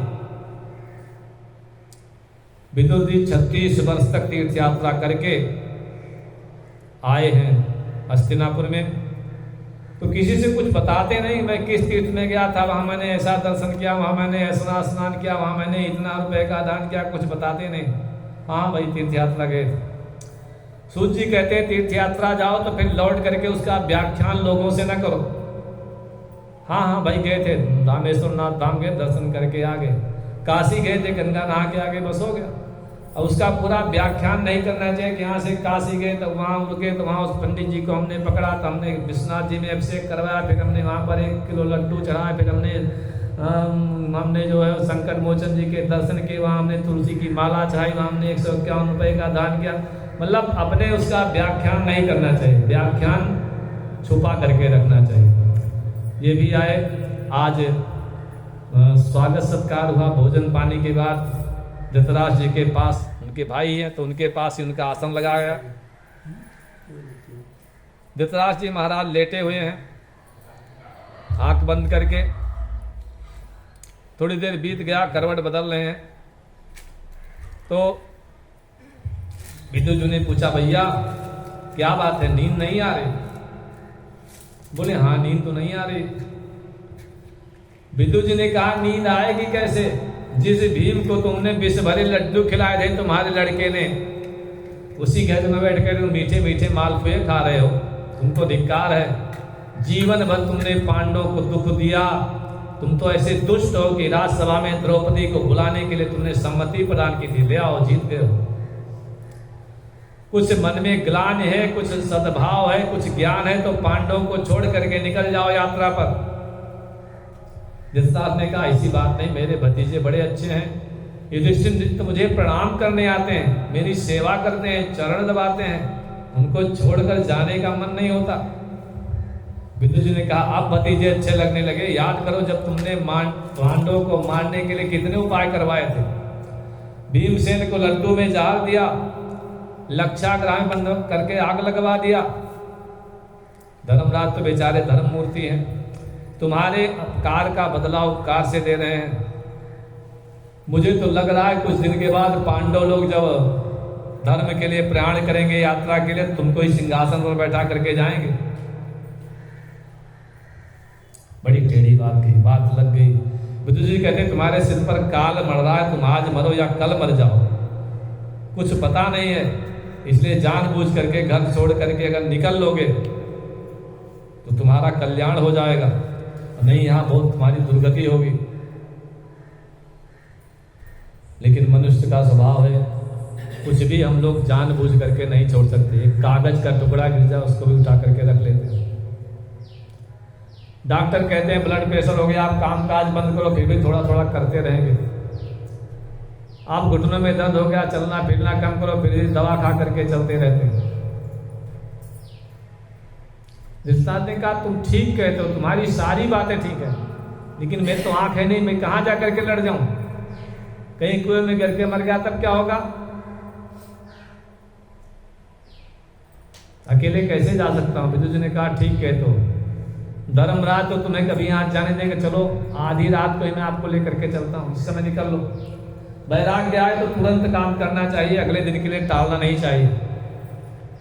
धृतराष्ट्र और गांधारी को लिया, विदुर जी चले गए। वहां से एक तीर्थ है सप्त स्रोत, वहां चले गए। सुबह हुई, युधिष्ठिर जी का नियम था नित्य जा करके चाचा जी को प्रणाम करते थे। आज चाचा जी दिखाई नहीं दिए।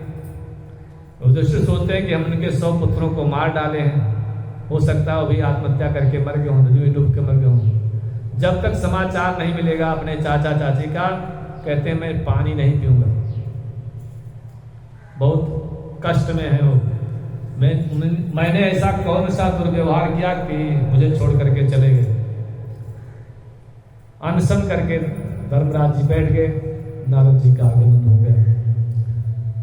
नारद जी का स्वागत सत्कार हुआ। उन्होंने पूछा, धर्मराज जी आपका मन बड़ा चिंतित दिखाई दे रहा है, मुख कुमलाया हुआ है, क्या कारण है? धर्मराज जी ने कहा, आज हमारे पता नहीं किस गलती से हमारे चाचा जी हमको छोड़ करके चले गए। नारद समझाते उनको तो सदगति मिलने वाली है, चिंता मत करो, वो तो वहां की यात्रा के लिए निकले हैं जहां तुमको भी जाना है। आज के 5वें दिन तुम्हारे चाचा की सदगति हो जाएगी, उसके बाद तुम्हारा नंबर आएगा। चाचा के लिए रोना धोना छोड़ो, अपना सोचो कि 5वें दिन तुम्हारा भी समय आने वाला। सूत जी कहते हैं कि जब सैया में लेट करके हम सो जाते हैं, जब मृत्यु का समय आता है तो बहुत सुधरे तो क्या सुधरेंगे। नारद जी कहते हैं, युधिष्ठिर से मैं भगवान की प्रेरणा से आपको सावधान करने वाला। धृतराष्ट्र को सावधान करने के लिए विदुर जी आए और मैं सावधान करने आया हूँ। 6 महीने के बाद, आज के 6 महीने के बाद कलयुग प्रारंभ हो जाएगा। अब तुम किसी की चिंता न करो, सब चिंता छोड़ो, अपनी चिंता करो।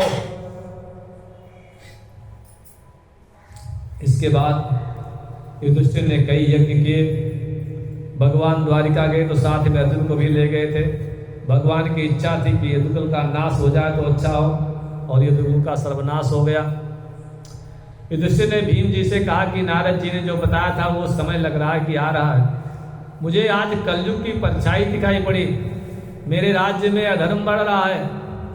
अब मैं मंदिर में जाता हूँ और ठाकुर जी का विग्रह प्रसन्न नहीं दिखाई देता। सियार कुत्ते मेरे रास्ते में आकर के रोने लगते हैं। और मैं भीम तुमसे क्या बताऊं, कल मैं घूमने गया था तो मैं लोहार की दुकान के सामने से निकला, उसके यहाँ मैंने एक वस्तु देखी गोल गोल, वो नई चीज थी। मैंने पूछा ये क्या है? उस लोहार ने कहा ये ताला है। ताला क्यों? बोले लोगों के घर में चोरी हो रही तो लोग ताला लगाते हैं।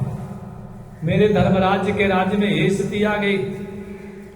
आज के 6 महीने पहले की बात है, एक वैश्य ने एक ब्राह्मण को एक घर बेचा। उसकी जब नींव खुदाई होने लगी तो उसमें से कुछ सोना लेकर निकला। ब्राह्मण वो सोना लेकर के उस वैश्य सेठ के पास गया, बोले मकान में तुम्हारे सोना निकला, इसको अपना ले लो।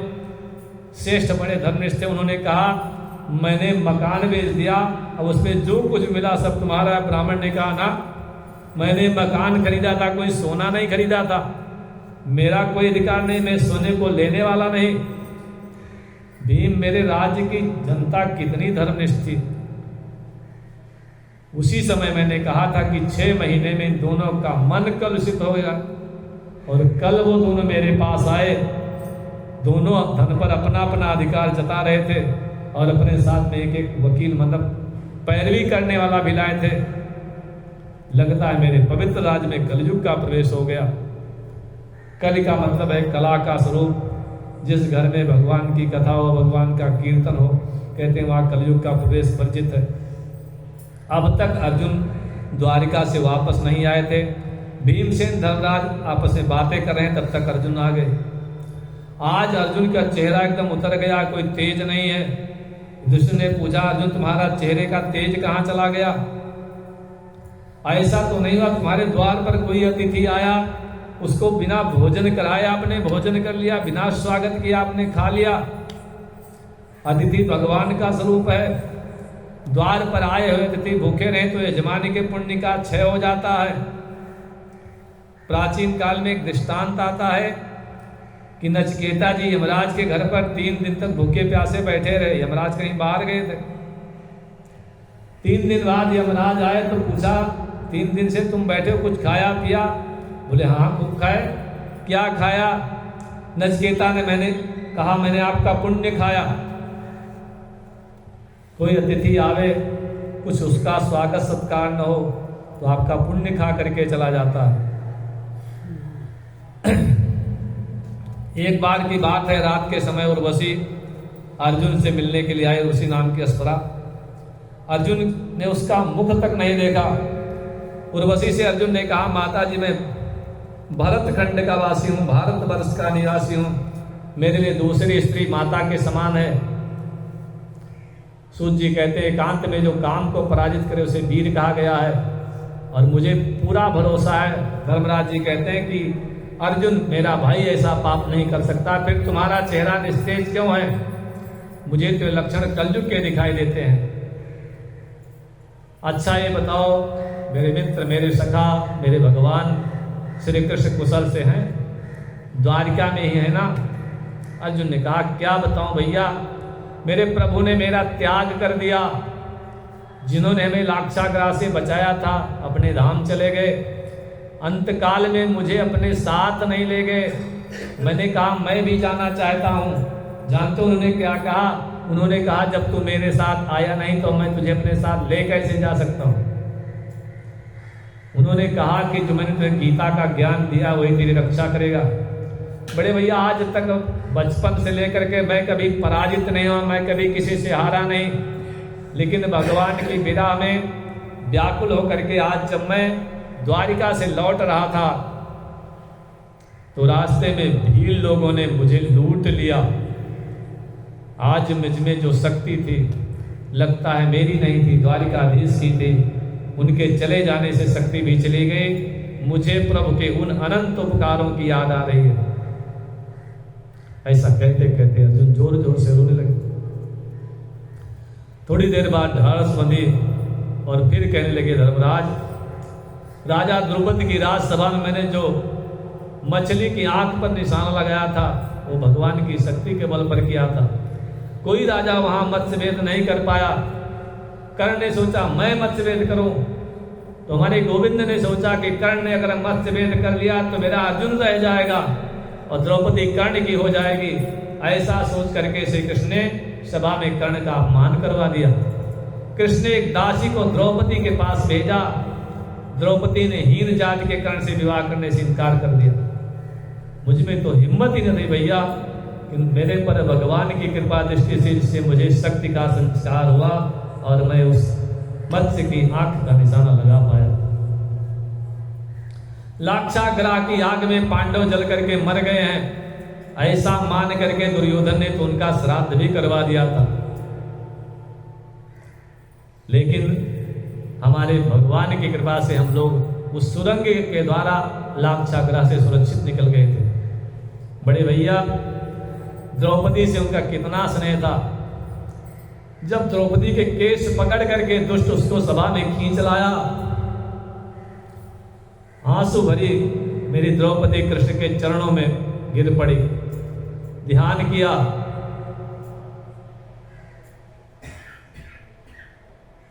भगवान ने उस सभा में ही मन प्रतिज्ञा की, इस अपमान का बदला लूंगा। और भगवान ने उन दुष्टों की ऐसी दशा की कि जब उनकी पत्नियां विधवा बनी तो उन्हें अपने केस स्वयं ही खोलने पड़े, कोई केस खोलने वाला नहीं था। याद है भैया, एक बार जब हमारा नाश करने के लिए कपट करके दुर्योधन दुर्वासा जी को भेजा था, उस शाक का एक पत्ता ही खा करके भगवान ने हमें संकट से बचाया था। एक समय की बात है कि दुर्योधन दुर्वासा जी को 4 महीने तक अपने यहाँ चातुर्मास पे रोक लिया। बड़ा स्वागत, बड़ी सेवा करी। दुर्वासा जी जल्दी प्रसन्न नहीं होते, लेकिन आज वो प्रसन्न हो गए। आज दुर्वासा जी प्रसन्न हो गए और दुर्योधन से कहा, कोई वरदान मांग लो जो चाहो।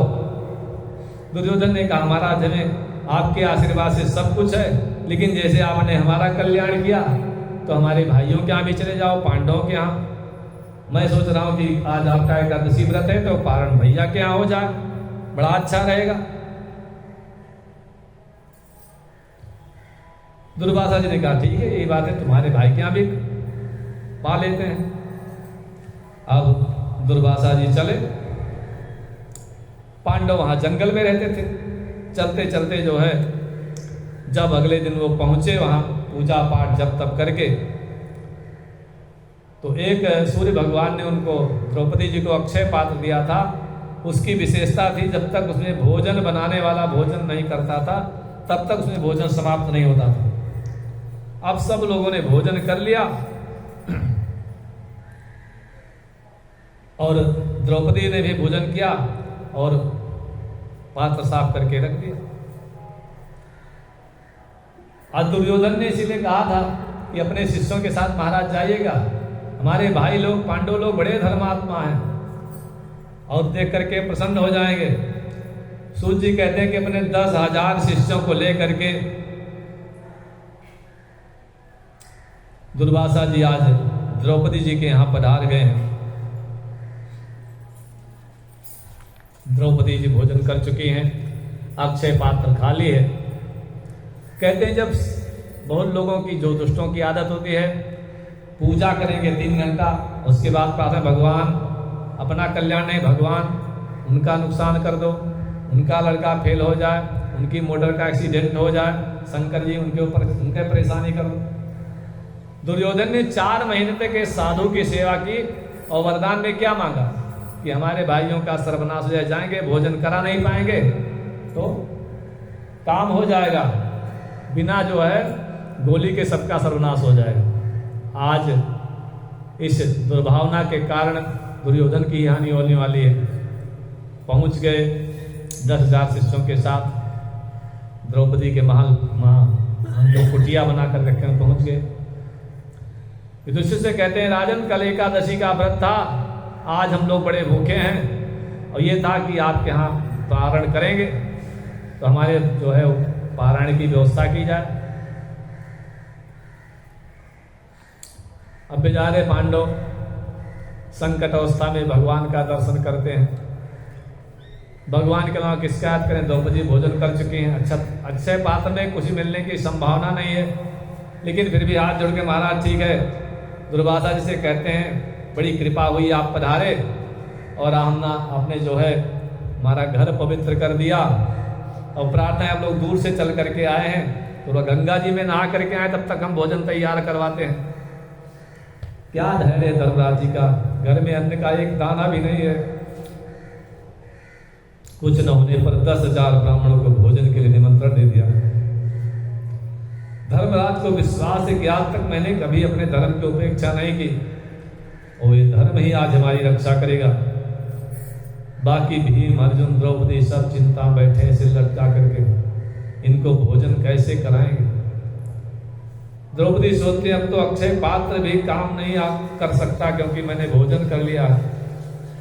आंख से आंसू टपकने लगे, सोचती है भोजन नहीं मिलेगा। दुर्वासा जी क्रोधित तो करके श्राप दे देंगे, मेरे पांडवों का, मेरे कुल का सत्यानाश हो जाएगा। द्वारिकाधीश की प्रार्थना करने लगी, प्रभु मेरी लाज रखना, आज तुम्हारी द्रौपदी की लाज चलेगी, संसार में तुम्हारी हंसी उड़ेगी। हमेशा आपने हमें बचाया, अगर आज हम इन 10,000 संतों को भोजन नहीं करा पाए, दुर्वासा श्राप दे देंगे, हमारा सर्वनाश हो जाएगा। सूत जी कहते हैं कि जीव जब तक घबरा करके प्रेम से भगवान को नहीं पुकारता, कुछ होने वाला नहीं।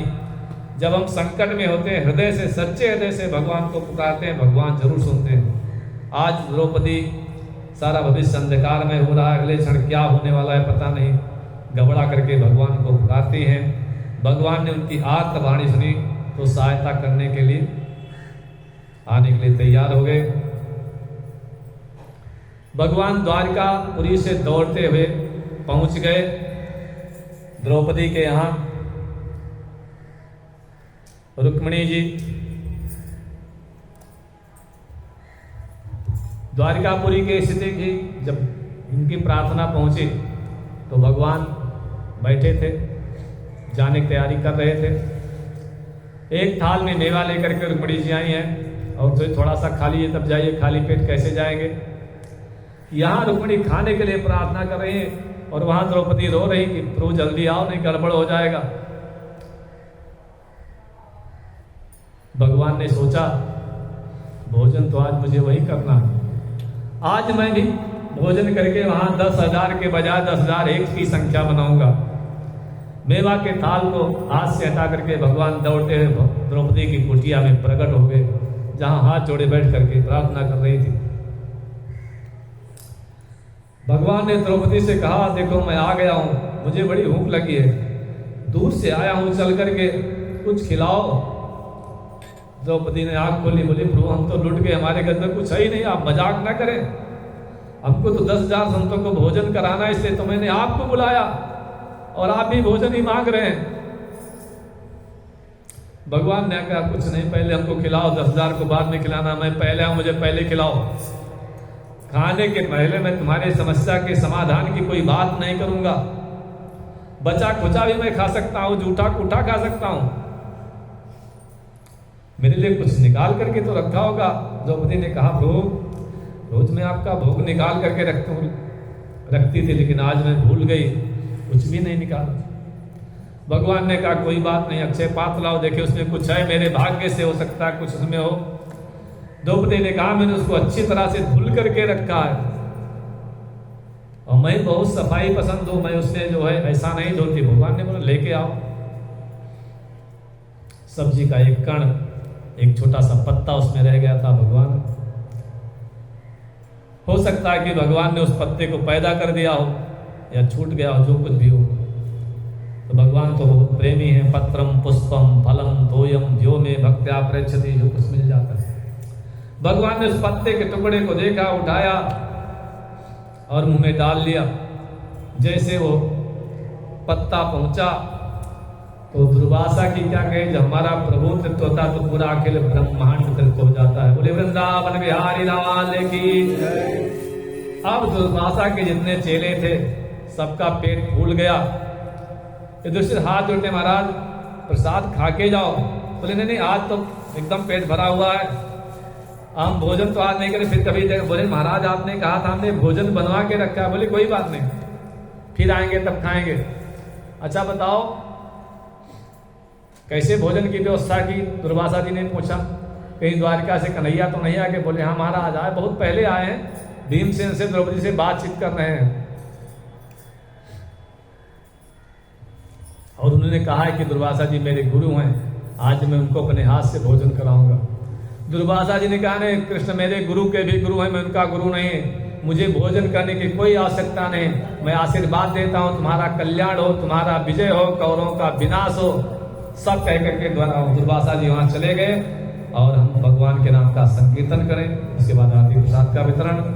श्री राम जय राम जय जय राम, श्री राम जय राम जय जय राम, श्री राम जय राम जय जय राम, श्री राम जय राम जय जय राम, श्री राम जय राम जय जय